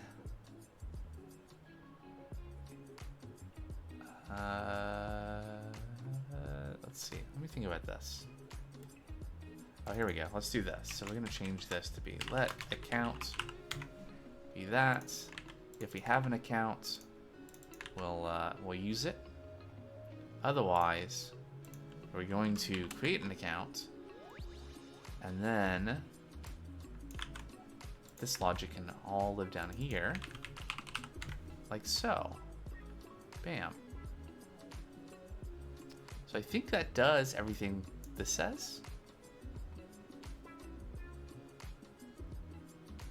Well, except for the part where we return. I guess it's really just user at this point, because it could be a new user or an existing user depending on what happened up above here. So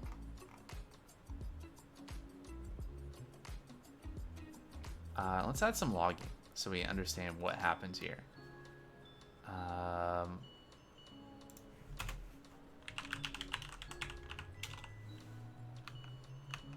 Sure. There's at least that. Okay. And check if user exists with the same email. Here's a thing that we said that we're gonna do.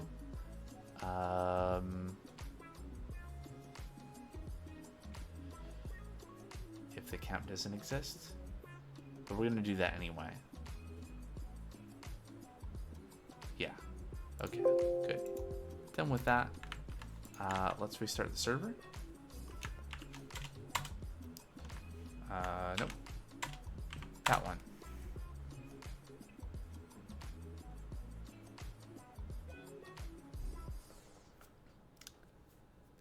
And then we'll try effectively logging in, sort of, right? Because what should happen, what we should see happening is one of these. There we go. What we should see happening is that we don't get this error. We see in the log that the account already exists and the user already exists. Well, we'll see account exists here, hopefully, and then we won't see any errors. And then when we go look in the database, we should see things were updated. So I'm gonna go back here and authorize again. And excellent. So we made progress. Like we can see the queries here. account exists, so it found the account. It is retrieving, it's updating the account to set the access token and the refresh token. It is querying the account to get the user ID. It is updating the user to set the name and the email and update it. Then it's querying things, it's committing, it is selecting all the user information. And then it fails because we haven't dealt with the session stuff yet that I think we need to do now that we've successfully we've called the callback here. That's what has been happening thus far, is that we've been in the catch passing an error. So I think we're reaching this now with the user object. And so now it's trying to set up sessions. So if we look in the database at user, and I refresh,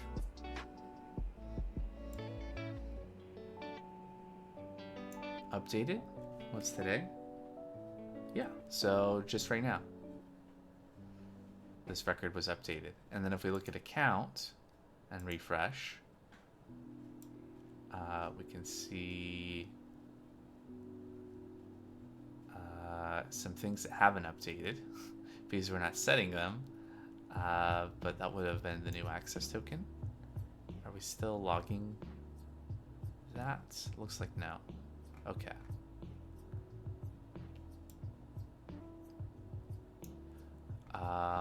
We can set some things though.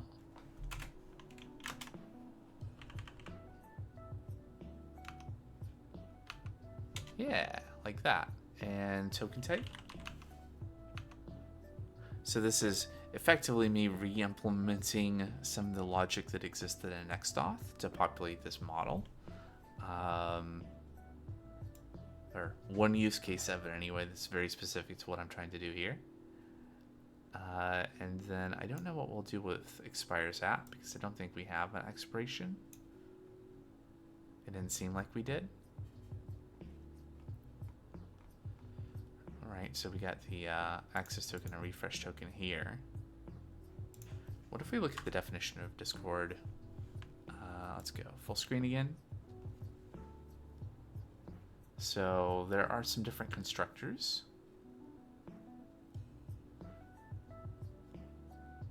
Right, and so we are implementing this verify function. It looks like there's a couple of different ways it can be invoked. One where we can actually see the request. One where we can see the access and refresh token and params. Let's go find Passport.js on GitHub. Unless there's an example here.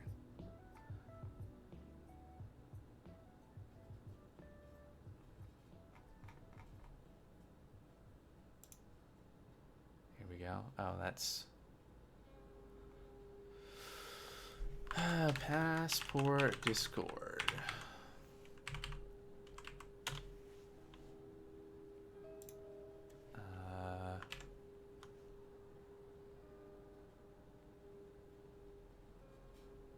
Here it is on npm, and then that links us to the GitHub repository.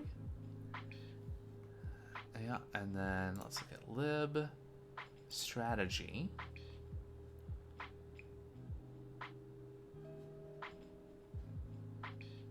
So the verify function here. So this is using this OAuth 2 strategy from Passport OAuth 2. Makes sense.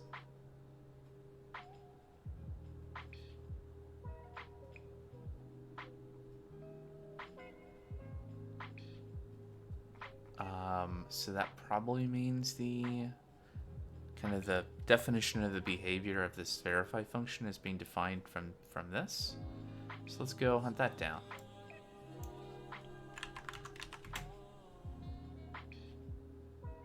Okay. Let's just go to npm.js directly.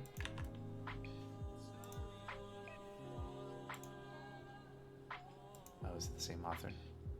Anyway, lib strategy. verify.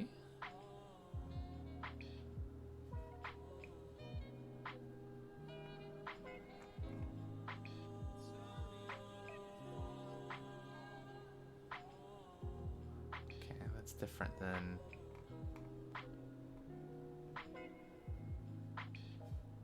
in this file. Okay, here we go, underscore verify. And then this is looking at the arguments. So what is params here? Token params. Okay, so this is what we're sending.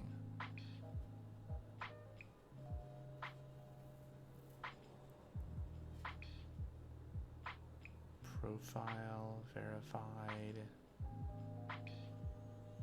Right, this is callback function.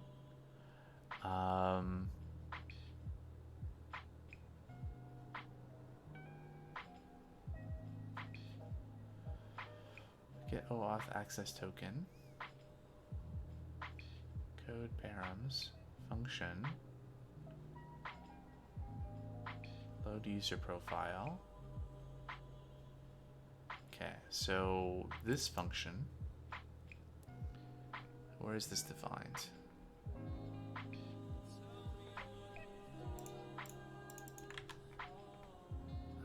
In underscore OAuth 2.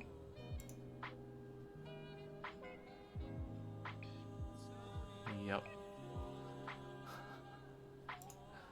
Okay. What I'm trying to understand is what's actually in this params. And so that's coming from this, which is coming from OAuth. So npm.js OAuth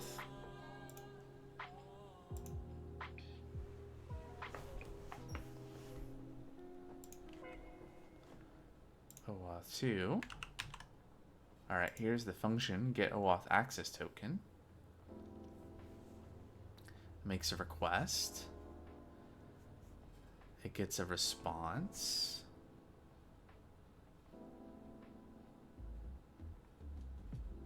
Parse data. Access token, refresh token, delete refresh token. So there's that. Params is this results.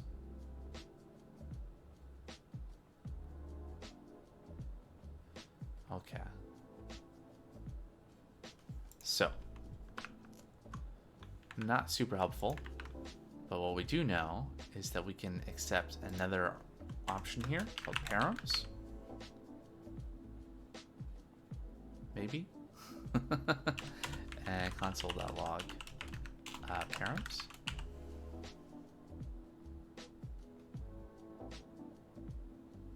Nope. Okay, let's look at this again.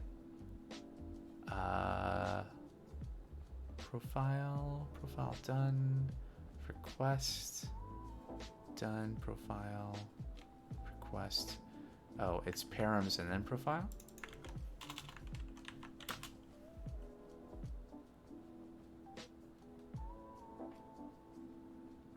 Params any. Yeah, I know it. What do you mean? Access token has. Hold on. Is this just a?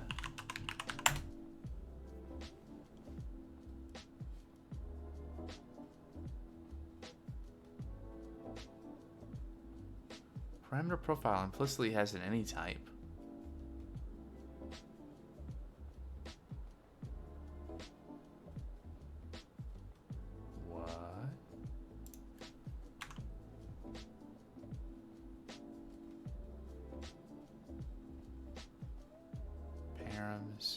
Access refresh params profile done. 1, 2, 3, 4, 5.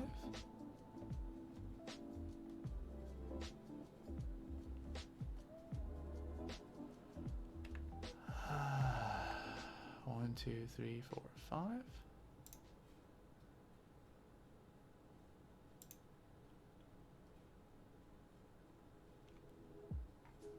Nope.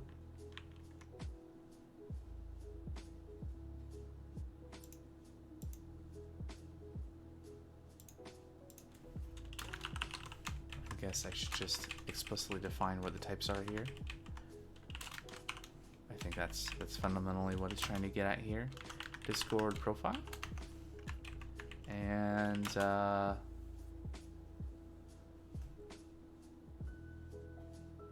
thing. What's the type they say here? Ah, here we go.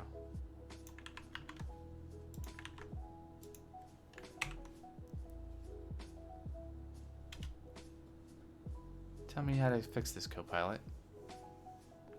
Let's see what it says.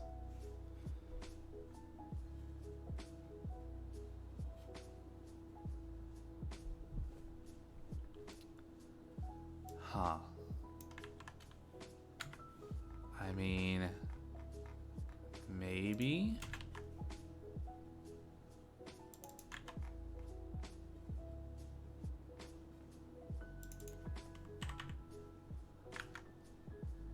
Okay. So restart the server. Not that server. Start Docker Compose again.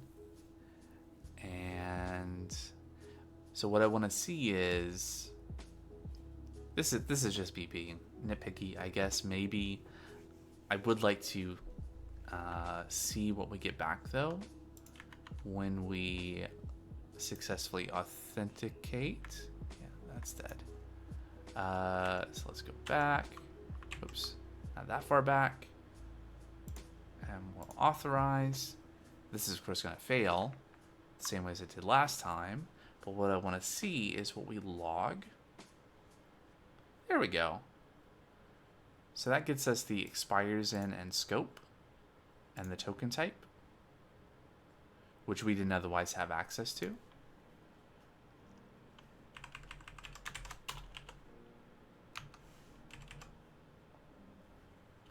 And expires in.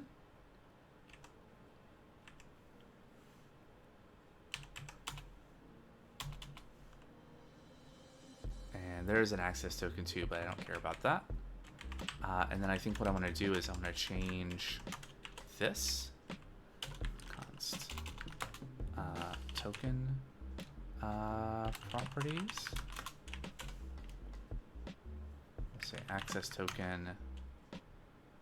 Yep, refresh token, token type, scope, expires in, and then we'll change this to take said token properties.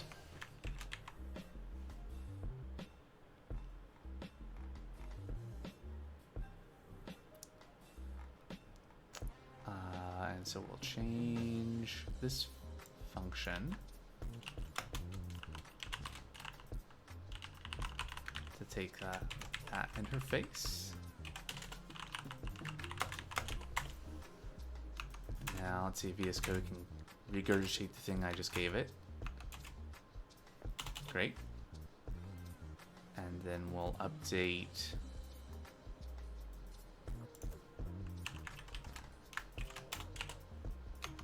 that. Yep. Scope.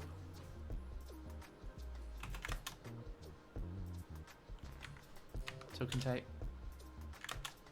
Expires at.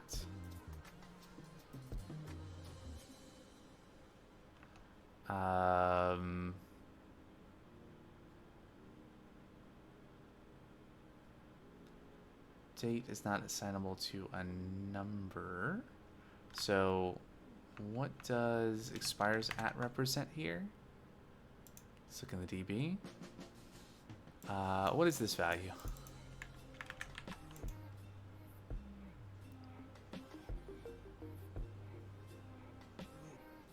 What do we think? Is that seconds?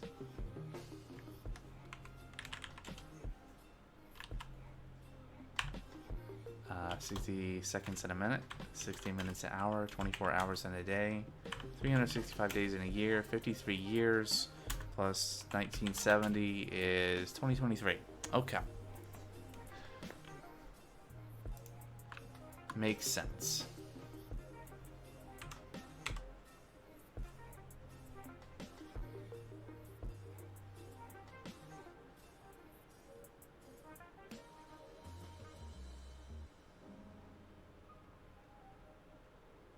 In that case, we don't need that. We don't need to wrap it in a new date. So date.now is a number of milliseconds, but we're dealing with seconds. Just to be extra clear. There we go. Are there any other properties?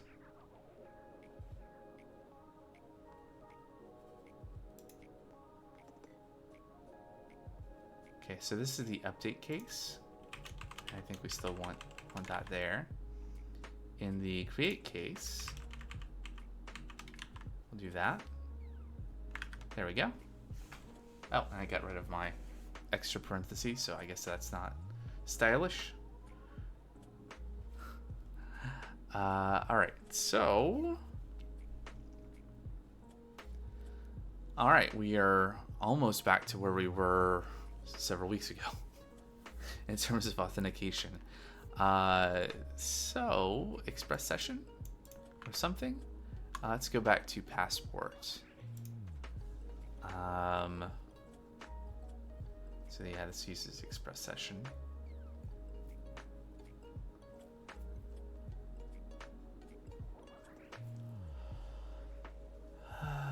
Let's see.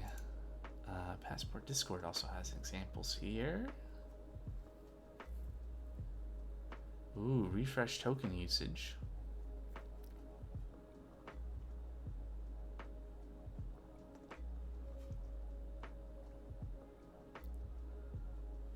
Refresh.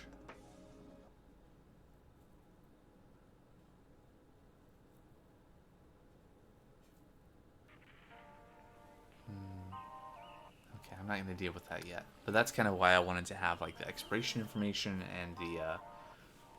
we were already capturing the refresh token. But just make sure I have everything just to be able to do things like this later. Okay, so how do we set up session? Let's see. Didn't I have an example at one point up?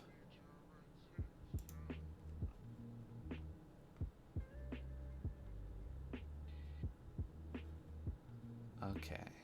You provide functions to Passport, which implements the necessary serialization and deserialization logic. Sessions. Okay, this is in the session section. Authenticated user must be serialized to the session and deserialized when subsequent requests are made. All right.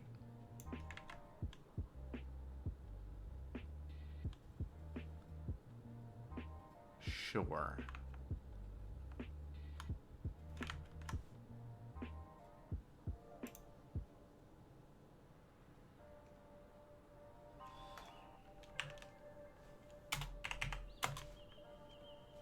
So serial session and Prisma user model. All right, so let's see what Copilot comes up with for us. Interesting. Are you importing? Nope. I don't know that I want to do that inside of that callback. It's kind of weird.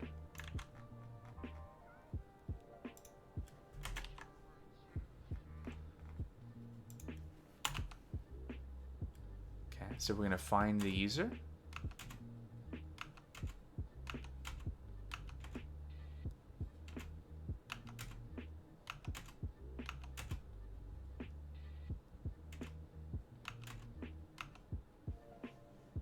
Alright. What's it complaining about? Promise returned in a function argument where a void return was expected again. This is not a misuse. Anyway. I mean, technically, the function is supposed to return nothing. We're supposed to be using callbacks. Just means we can't use async await. Unless we want to do this.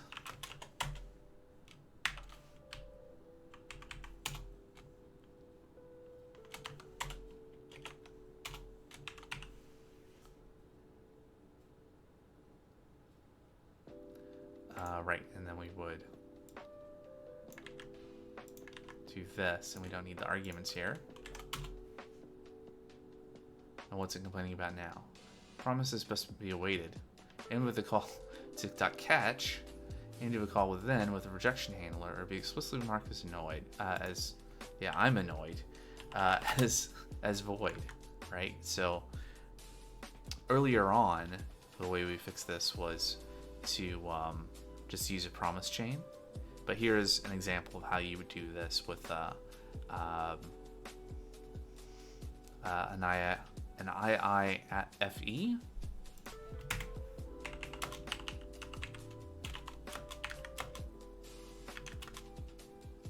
Immediately invoke function expression. Yep. Good job, Copilot. All right, so property ID does not exist on type user. It's an express user. We can change that though. Serialized user unknown, express user. What is the type definition for serialized user?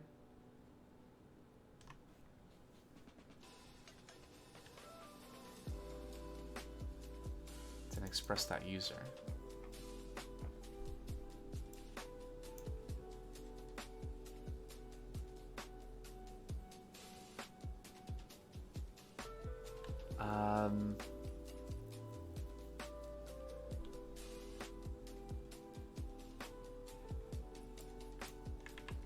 Is there a way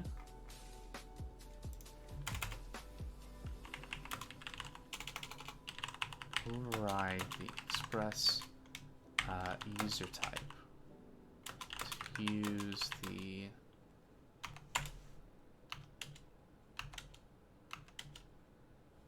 nope, I don't want to do that. Can we say type user?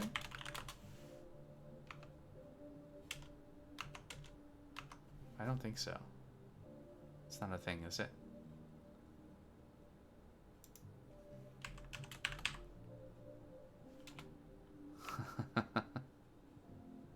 That's wrong also. How do we do that?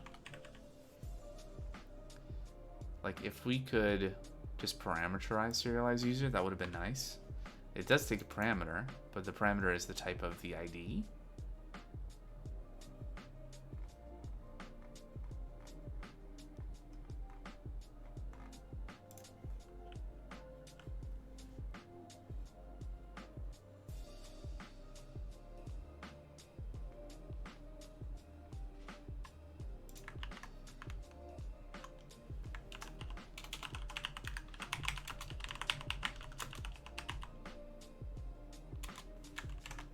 Interface and namespace. It isn't a namespace, right? And the express namespace.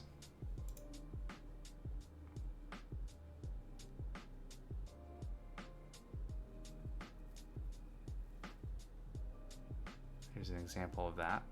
But what if I wanted to take an existing type and incorporate it to override the interface? Like I know you can do this. I already knew that, but what if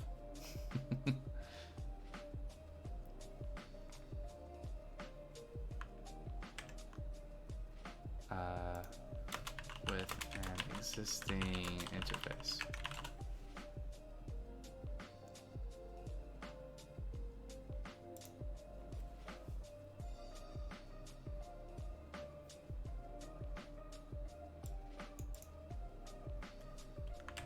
Answers there.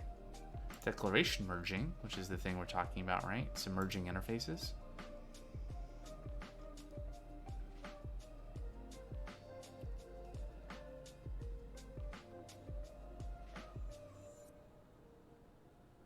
Merging namespaces.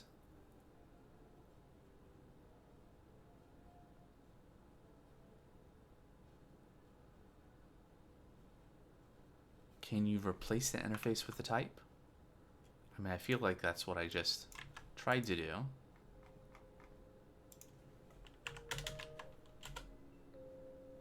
Type user equals thing. See, that's not valid.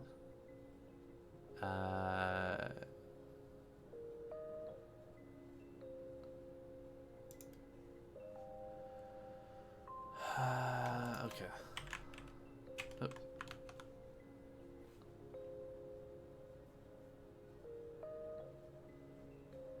Module augmentation.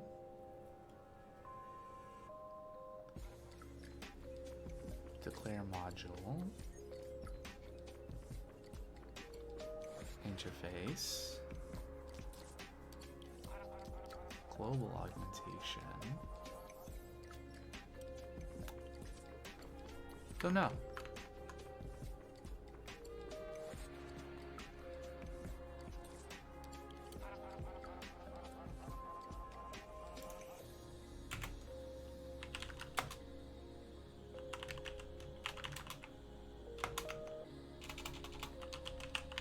We'll cheat for right now. What just changed? Okay, yeah, auto imported user from Prisma client. That's fine. Right, so real user. No more error.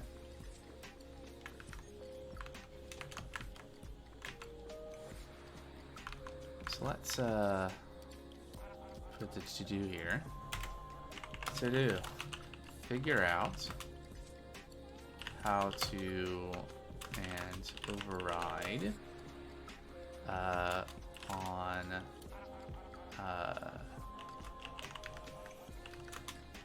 namespace. Alright, so let's start the server again. And we'll see if we get past that next error.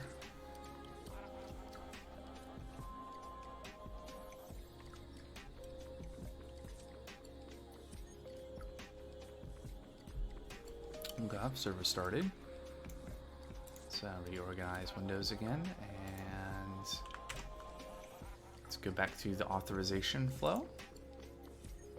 And got an invalid value. Provided float expected int. Whoops. We broke it by being too clever.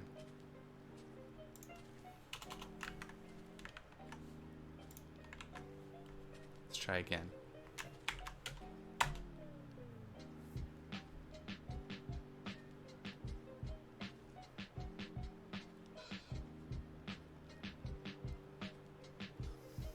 So that's the Prisma validation there. Checking that the value that we're trying to sync to the database is compatible with the column type, rather than letting it be like coerced or something. Still didn't work.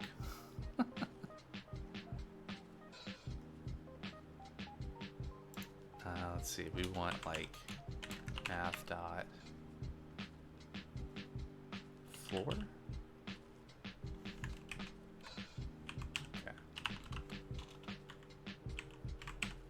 Or is this still going to complain because it has a 0.0?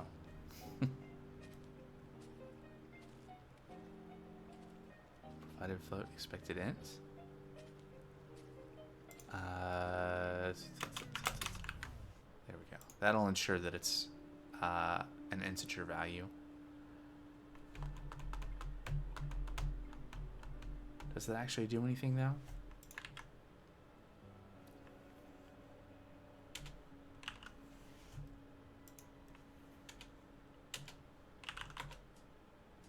Right, 0.0 and 0.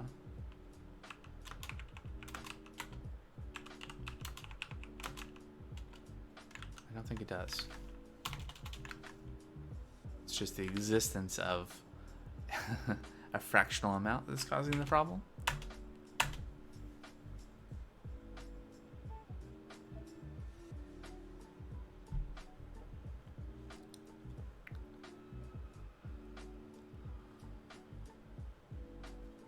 Server started. All right, let's try it again. At least it's not too much of a hassle to run through the flow again. Oh, right. So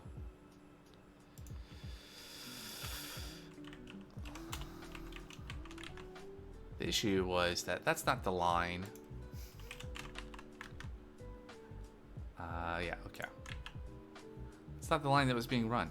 We were in the other branch. And so you might remember how I said like an hour ago that this is fine that we're duplicating code because they're right next to each other. Well, notice how these lines of code are getting a little further away from each other. And this is what starts to happen. Now, it doesn't become immediately obvious that you need to update something in two places.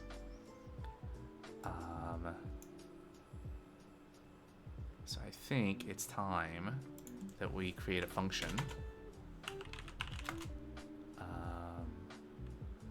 No. What will we call this function? This is a function that's going to provide the account details. Map. Yeah, Discord. Discord to account. And it's going to take some things, and its objective is going to be to take this data,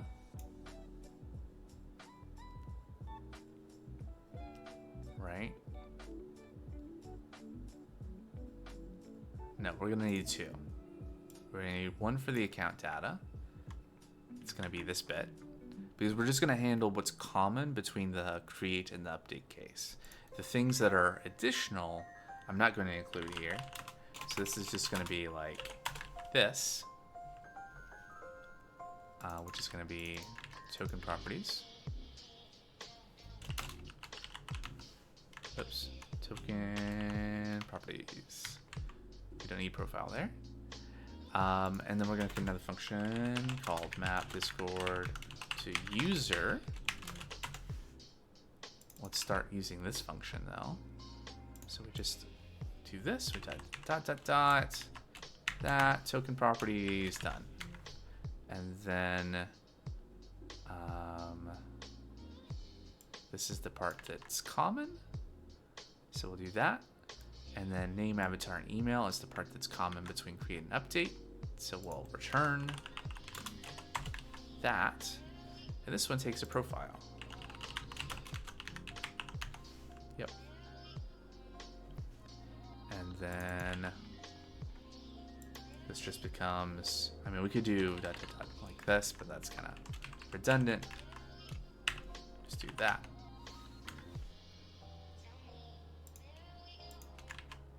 On the other hand, here we have the ID because we're doing the create case. So we're going to do it this way. Maybe there's something to be said for having this code be very similar looking. Maybe that becomes more readable in that sense, that these match up and it's very obvious what the differences are. So there's a trade-off there. We are a little bit more verbose. We are potentially even a little slower if this doesn't get optimized out, because what we're saying here is to clone the object, make a shallow copy of it. But then this really nicely aligns with this. I mean, an alternative way of doing this would be to do like object.assign. Oops. Object.assign and some stuff. I'm not going to do that. That's effectively the same sort of thing. You would just have object.assign with a single argument. Can object.assign take a single argument?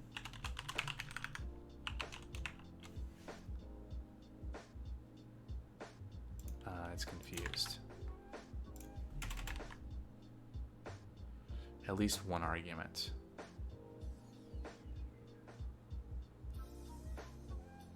Can you do this?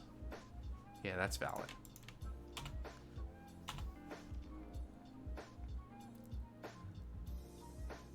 Right, so you can do object.assign and then pass in this, and that would be completely pointless to do. You might as well just, again, well, not completely pointless, which is my point, but equivalent to doing this directly. But then instead of using object destructuring, using, well, not destructuring, but spread, you can use object.assign to combine this with the ID, and then it would, again, you'd have mirrored code for readability. So it's always trade-offs. And what's going to inform that trade-off is going to be lifetime of the code, which is hard to say. Who's going to be looking at the code? What is their skill level? You know, is this some example code to like illustrate something, or is this production code? Is it performance sensitive or not? Which this isn't. Like, users are going to hit this once. All right, so did I fix the issue though?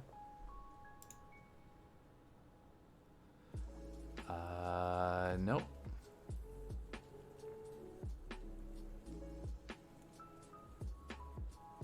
But at least there's one place to change it. Right, there's only one place I'm looking at expires in.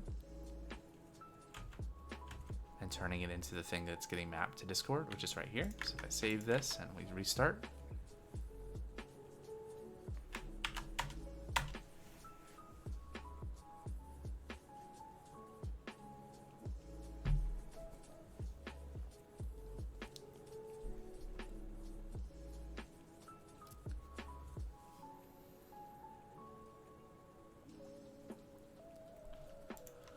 And go back and re-auth. We should maybe get a different error. Yes, we don't have express. Okay, we got through that. Like if we look in the DB now, we refresh our account.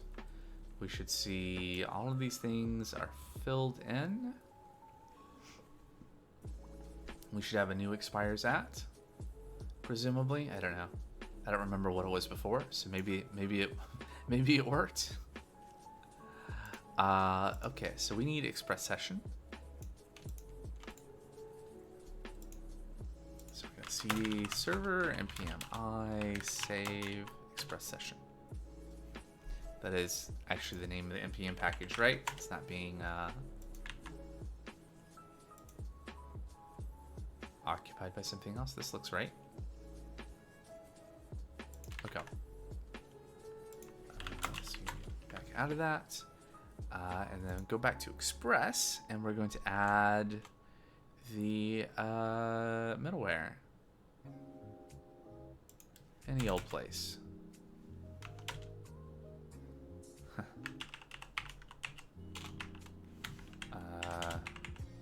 Sessions.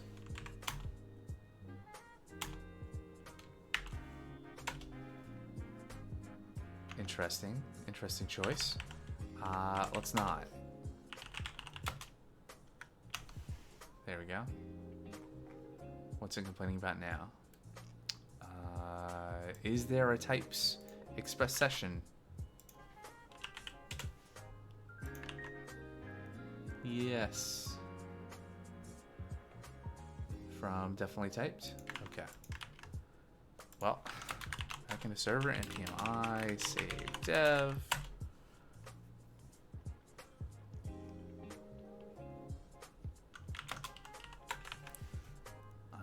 So that error went away, and then session. What does it do? What does it mean? Session secret's definitely not the right thing. We have a thing called next auth secret though.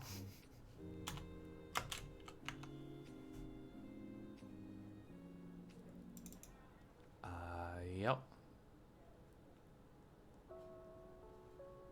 All right, let's look at the docs. Wait. Yeah, express session. Okay. Let's look at the docs.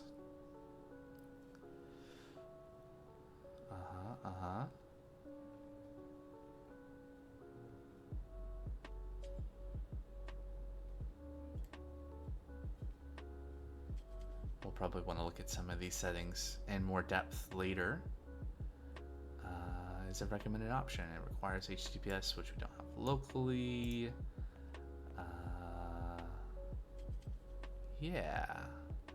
If you have your Node.js behind a proxy and are using security, you must set trust proxy and express. Interesting. Okay, so how's this gonna work? We're gonna say cookie. If it's production, correct. We're not gonna set an age. What is the default? No maximum age. Probably want to have a maximum age on the cookie. We don't want to have like no max age, because then it would be a cookie that would end at the end of the session. 30 days is probably fine for this. So if we're in production, it'll be secure. There was a setting they said right here.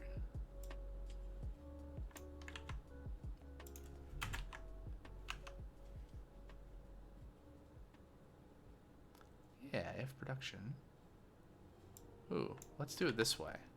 That's a little nicer. Of course. Like this.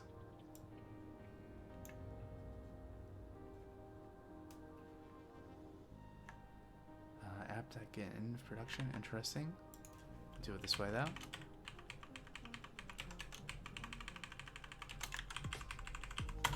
Const session settings. And session settings that cookie.secure. And then session settings. What's this about? Does not exist on type. Okay. Secure. False. Now it does exist. Okay.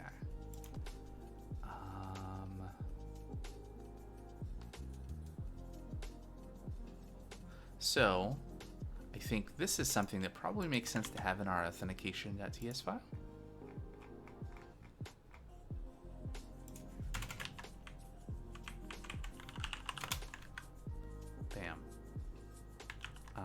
And then maybe this logic. Nah, it kind of needs to exist there. So let's session settings. There we go. All right, what else? Secret. We're already reading from env there. I'm just gonna leave it. I'm not gonna change the name of it. It's just gonna say next auth secret. Just a little bit of history.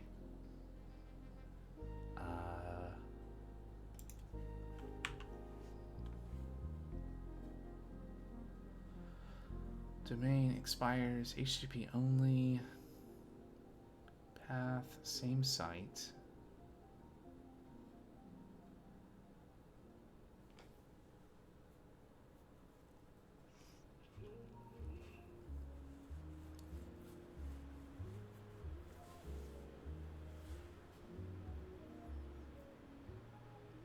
What does resave do? Forces the session to be saved back to the session store, even if the session was never modified during the request.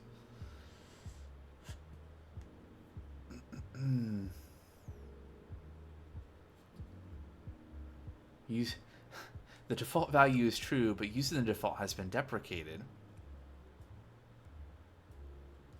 I see. Okay. Save uninitialized. Forces a session that is uninitialized to be saved to the store. A session is uninitialized when it is new but not modified. Choosing false is useful for implementing login sessions, reducing server storage usage, or complying with laws that require permissions before setting a cookie. Choosing false will also help with race conditions where a client makes multiple parallel requests without a session. The default value is true, but the default has been deprecated. I see. If you're using session in conjunction with Passport.js, which this is, Passport will add an empty Passport object to the session for use after a user is authenticated, which would be treated as a modification, causing it to be saved. This has been fixed. Okay. So these are effectively the new defaults that will be in place at some point in the future. Okay. So can we have the server now? You know, this is looking kind of promising. I might actually be able to have authenticated tRPC calls today. Let's authenticate again. All right, so that was success. We got redirected back to the root page. There are no pages on this backend, but that's the idea.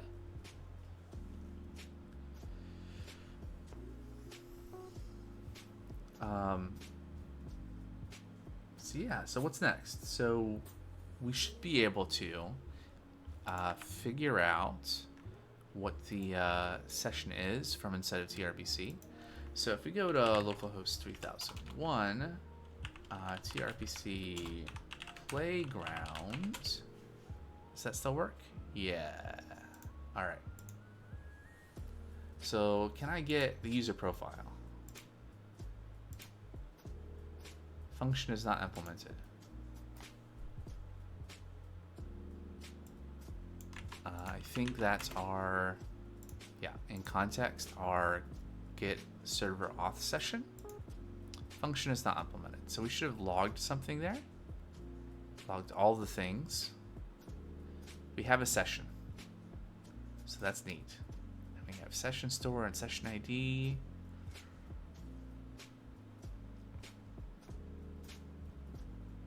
Okay, so what is this supposed to do? It's supposed to get auth, get server auth session, right? So we should be able to do like rec.session. What is that type? For the request session object, even though this property isn't marked as optional, it won't exist until you use the express session middleware. Declaration merging can be used to add your own properties. There's a link to that too, and that, oh, it's just the general Typescript. Right. So should figure that out.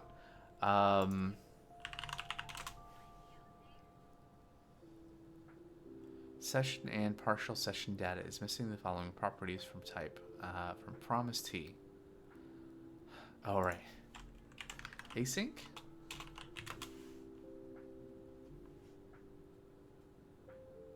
Has no, I know.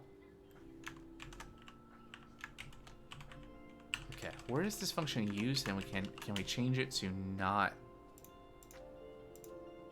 I guess we don't need to await it, right? Oh, and hey, look, now this says.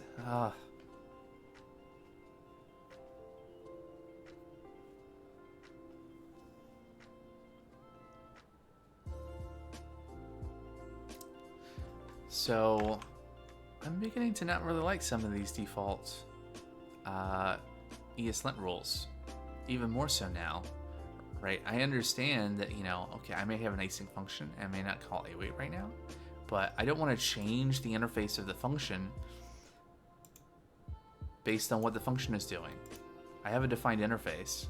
It returns a promise.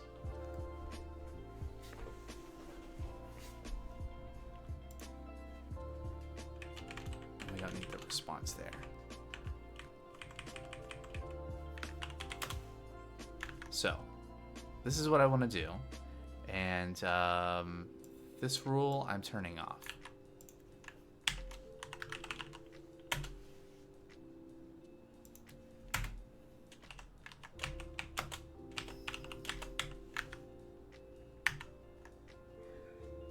All right, what else is it complaining about? Unsafe return of an any typed value. What is an any typed value here?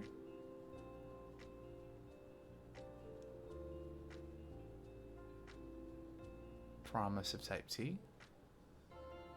Look, it's T.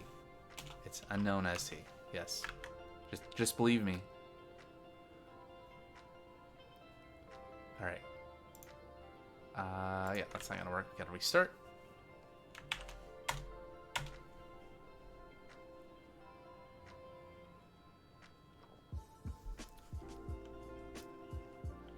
So this is probably going to break in other ways.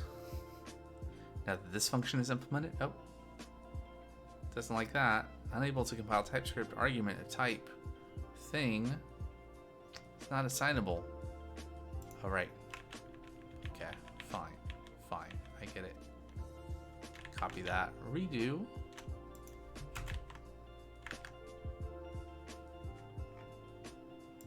All right, at least this one. Server will restart. And unauthorized. We're unauthorized. Okay, so how do you work? Get user profile.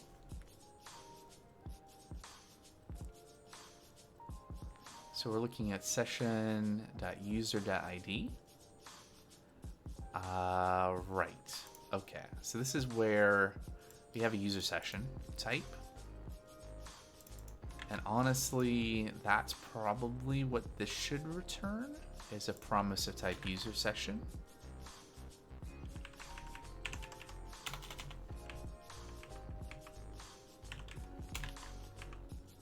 Like so. Oh, I see. Yeah, and that's not necessary anymore. Yep. Why do we have the type? Whatever. Anyway. So this needs to match up with what our serialize and deserialize functions and express.ts do.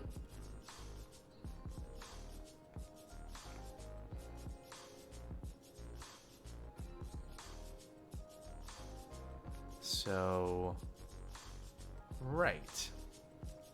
What I'm going to do is I'm going to copy these over to authentication.ts, and we're going to make some new functions that we're going to export. We're going to actually have the passport things here. We're going to have function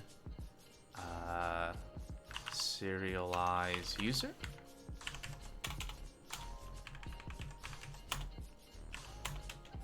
And then we're going to have a function deserialize user.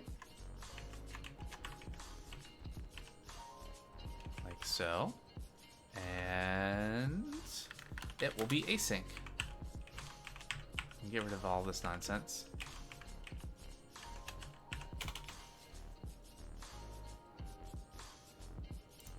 Can you infer? Look, it's a user. Trust me.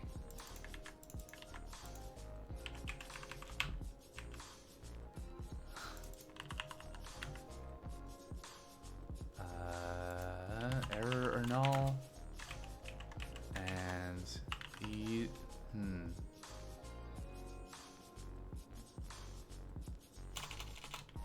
user session.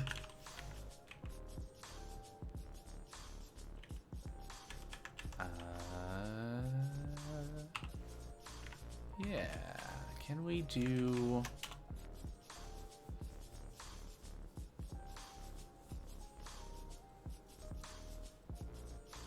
Wait. Oh. Okay, now this is fine. Let's do this. We'll say user ID, and then here, this type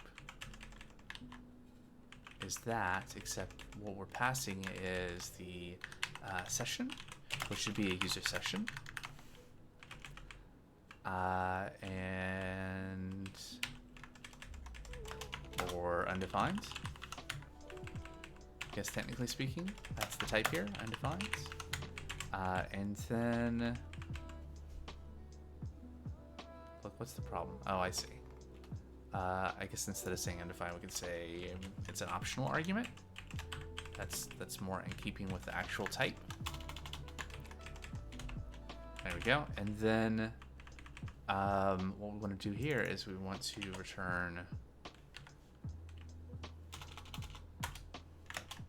user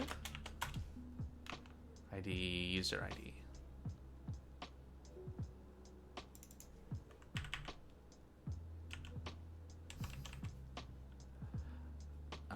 And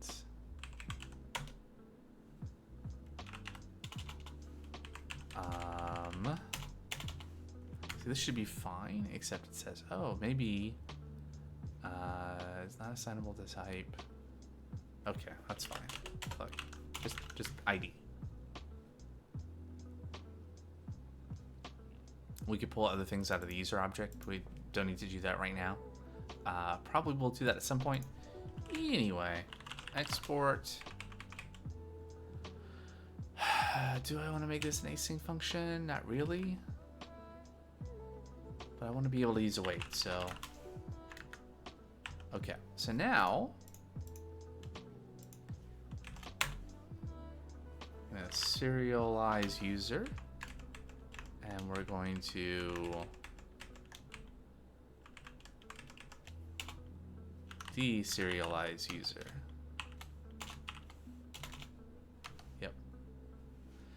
And this is like, nope. It imported the wrong thing, didn't it? Yep. Also imported the wrong thing from there. Wrong things all around. We want to get these things. And then user, we don't need. I guess we were already importing user. Yeah, of course. All right, and we don't need Prisma here anymore either. And we still have an error or two.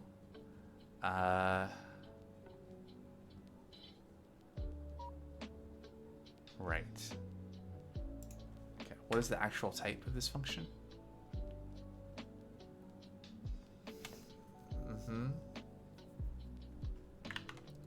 Okay. To do fix types.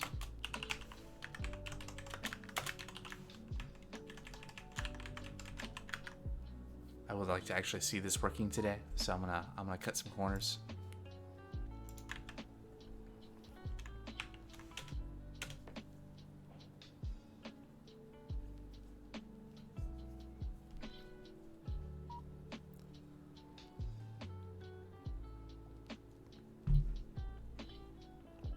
Okay. So we see the GET request, and we see unauthorized. Is it unauthorized because we're throwing this error? Doesn't seem like it. Can we, so authenticated procedure uses isAuthed, and it looks for context.session and context.session at user. So we might need to figure out where that is coming from. Well, it should be coming from here, right? Session is coming from here.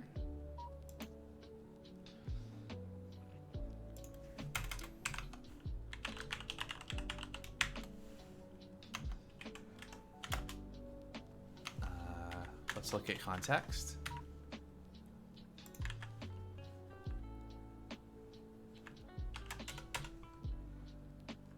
And see if we can see what's happening here. We should see this logged for starters, and maybe we'll see something in the context. All right, so if I run this, nope. This doesn't seem to get called.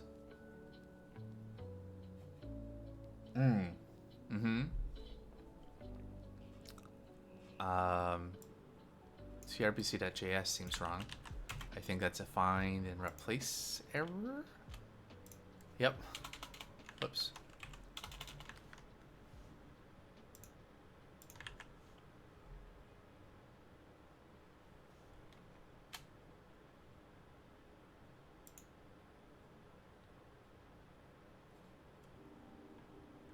There we go. Run that again.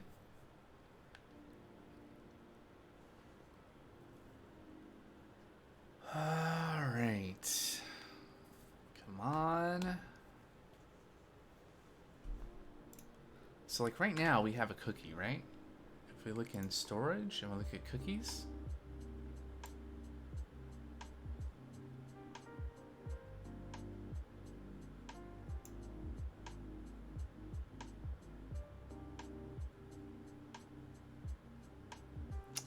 Oh, that might be another thing. 10.0.0.141. There we go. Do we have cookies on this host? Yeah, there we go. Like the next auth stuff isn't real. Delete those.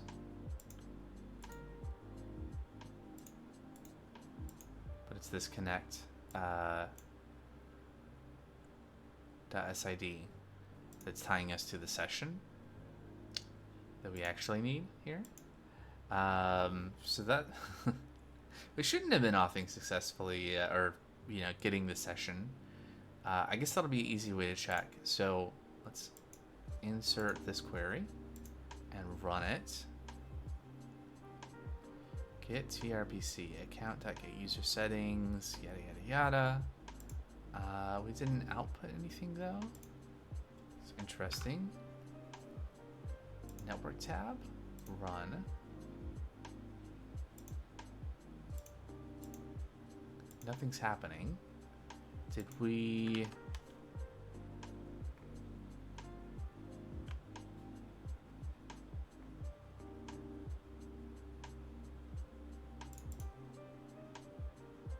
Okay.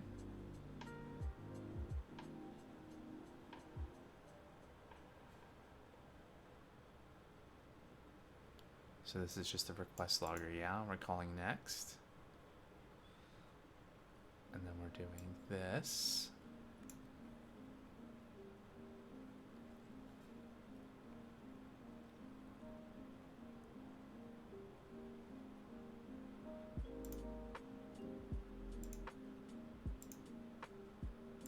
What, this host on the port /tRPC/ and then the thing. Why is nothing happening?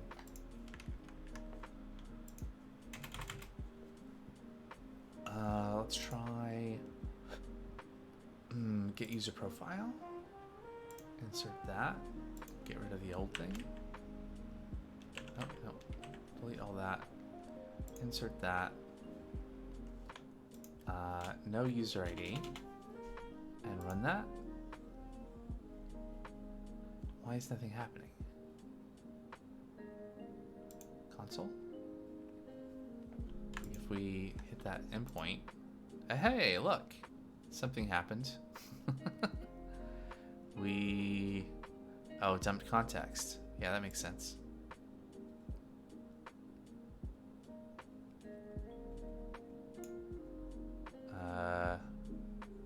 Hey, and guess what? Because our environment variables only have the file names, I didn't just leak my Discord secret on stream.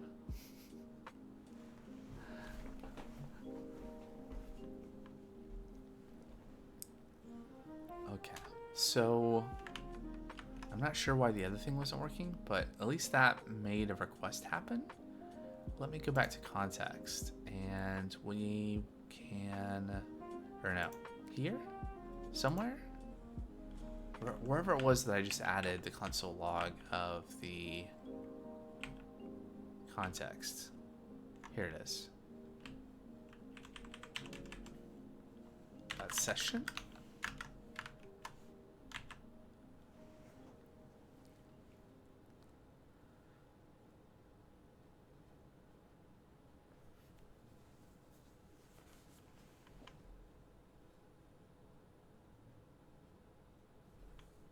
Oops. Stop it, Switch.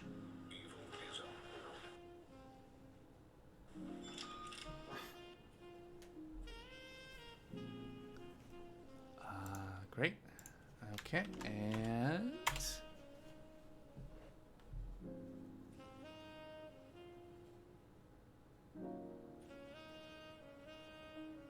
there we go.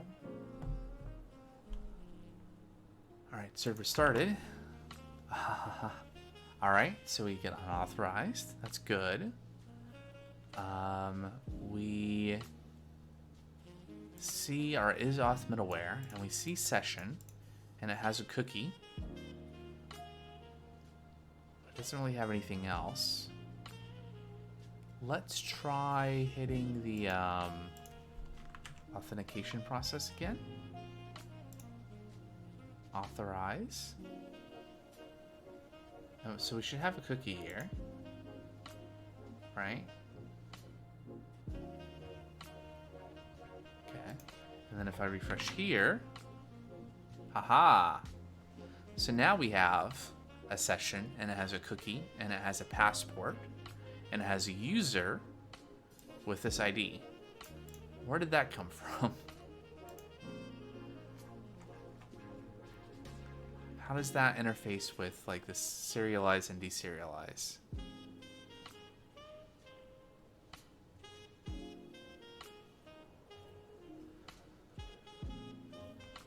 User and ID should be ID, so this doesn't correspond to that.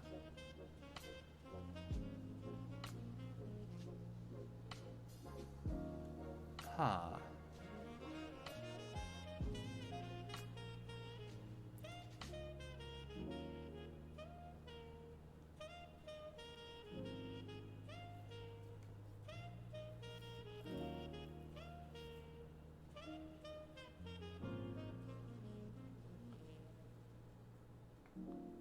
Okay, so maybe this should just be user.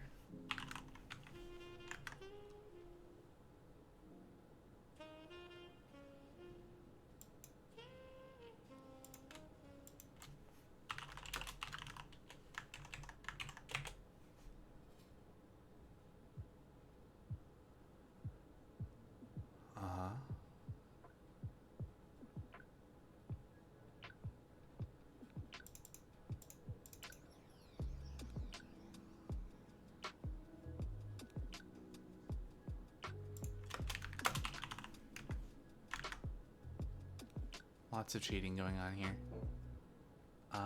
So it seems like maybe. Okay, let's restart.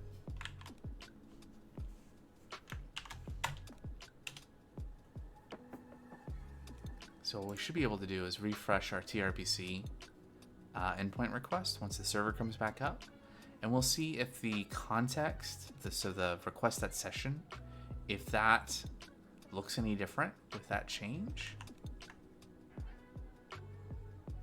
So now it has a cookie, but it doesn't have the other bit.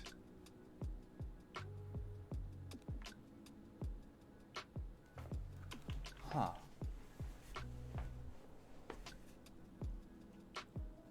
It doesn't have the passport property.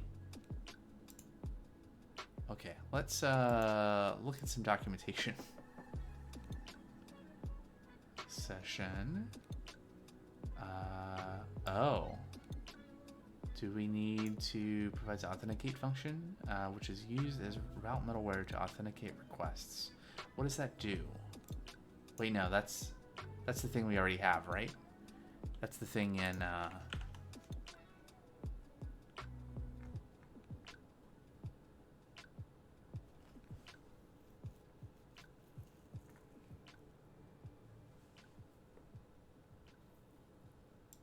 we have this, and we have this. Is there something else we need to do?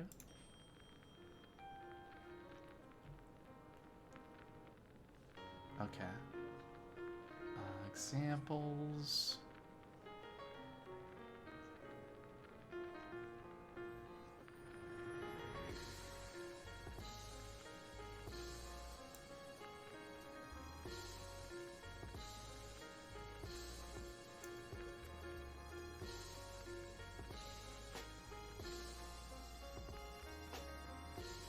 Passport.session must also be used.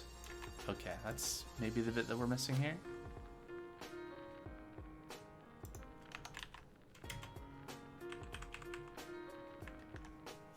Okay, let's try that.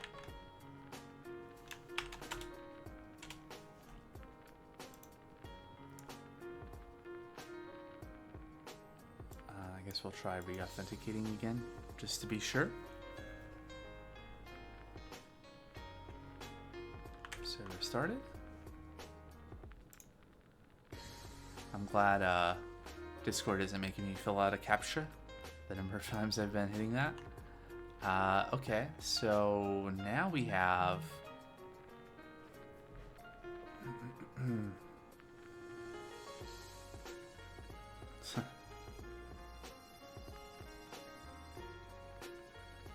yeah, okay. So we have a passport and a user.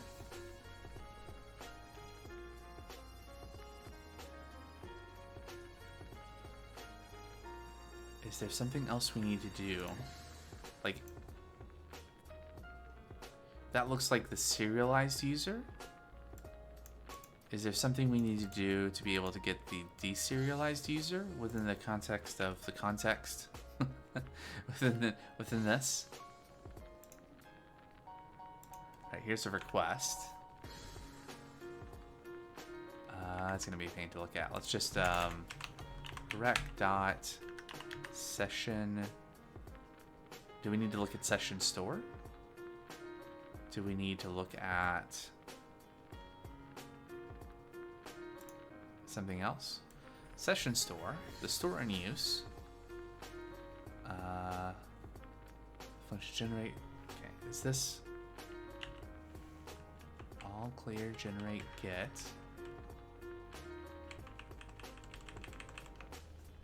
What does get do? Gets the session from the store given a session ID and passes it a callback. Okay, I don't...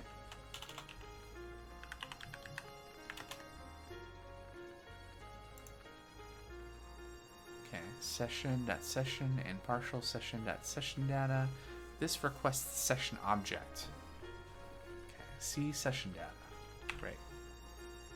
So there's a cookie, there's an ID, there's a touch, a reload, regenerate, destroy.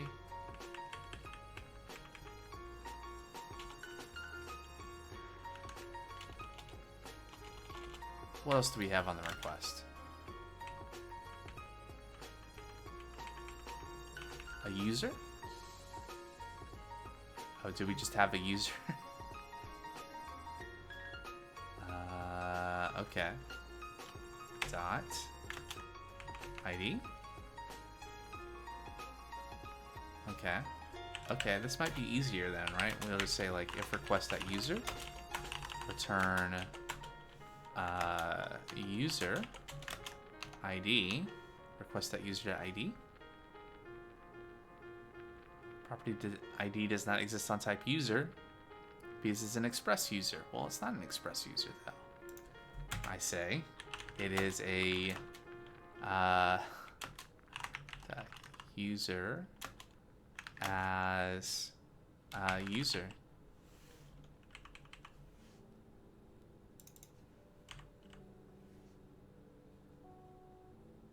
Yep. And then otherwise, return null. What are we doing over in authenticated procedure? Is authed if the session doesn't exist or if the user doesn't exist. Okay, so we should be able to say in the context then that this is the user session or it's null, unless no. Okay, so that should be good. Yeah, all right, let's restart the server, try this again.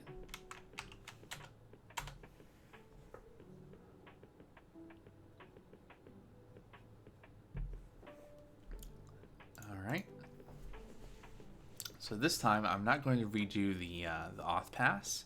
All that stuff should still be good, right? So we should just be able to where is it? Where are sessions being stored right now? Oh, I don't think we've implemented anything to store sessions in the database.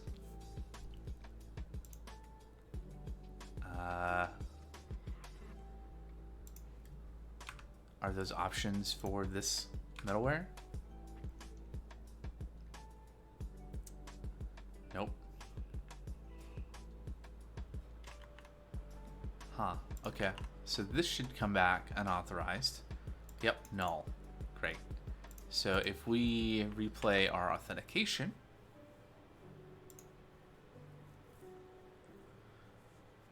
so I'm guessing what's happening right now is Passport is doing like an in-memory session storage. So that's why when you're... Oh.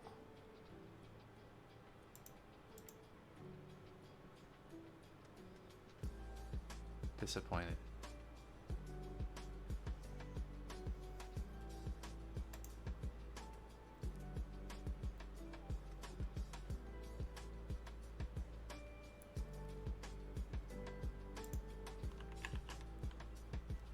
Hold on.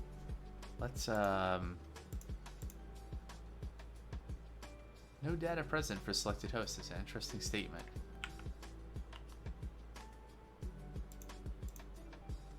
Storage. Wait. That's a 1. I'm confused.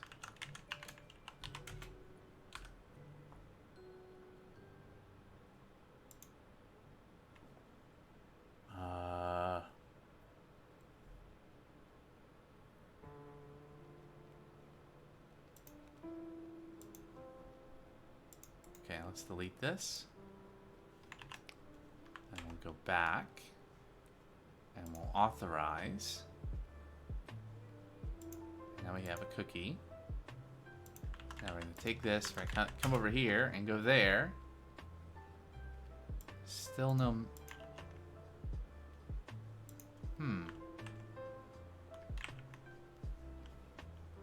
Okay, back to the docs.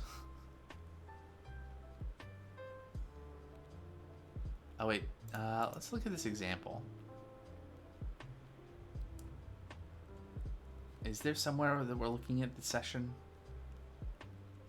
Correct session.messages. Use authenticate session. Session.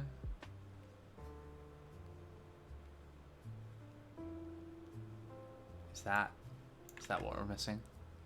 I mean, I think we're missing a bunch of things, but... and do these things need to be before? Or rather, maybe the... Yeah. Down here.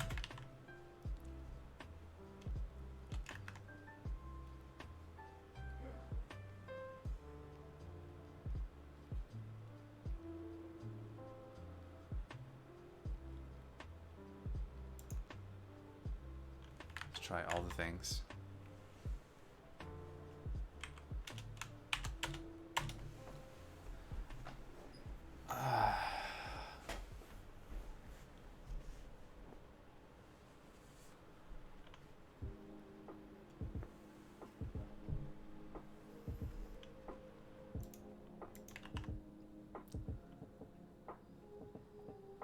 Alright, is middleware null? So if we look here, do we have cookies? We have a cookie. Let me delete it. Go back. Re-authenticate. Okay. Now if I come over here and refresh.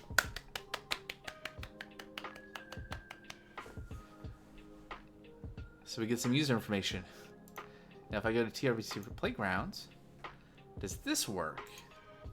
Right, so if I go to Query Builder and I go Meals List, list my meals. There it is. Okay, so there's still lots of stuff to do. Cleanup to do.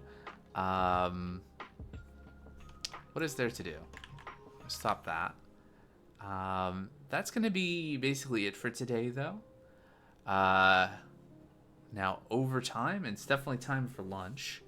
But yeah, we can successfully authenticate through Discord, get a session, see that session inside of the context here, and that's visible inside of the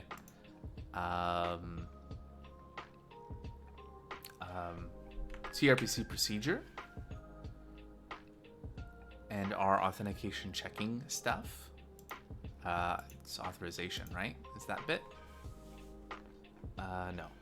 No, it's in procedures index or in tRPC. Yeah, here we go. This bit. All right, remove that console log. Don't need that there. But yeah, so that seems to be working. We need to figure out, as another to do, save sessions to session model in Prisma. And let's Copilot can just tell us what how to do that. What if I remove the to do?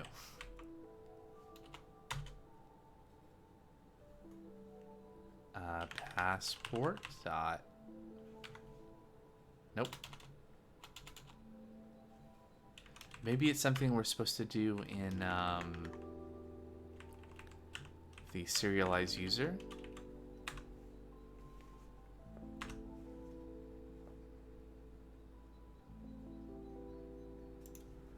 I'm just gonna put it to do.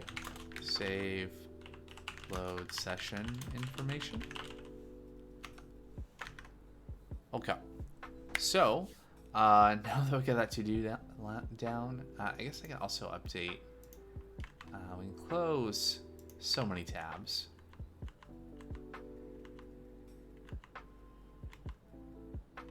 We'll come back to this one at some point. So we don't quite have everything, but we did our initial testing, and session is populated with user info after, and hook up session info to tRPC backend. So that's all done. So we got most of the things done. There's still a little bit to do, but then I'll have to wait until next week. I want to thank you for watching, and until next time, take care. Goodbye.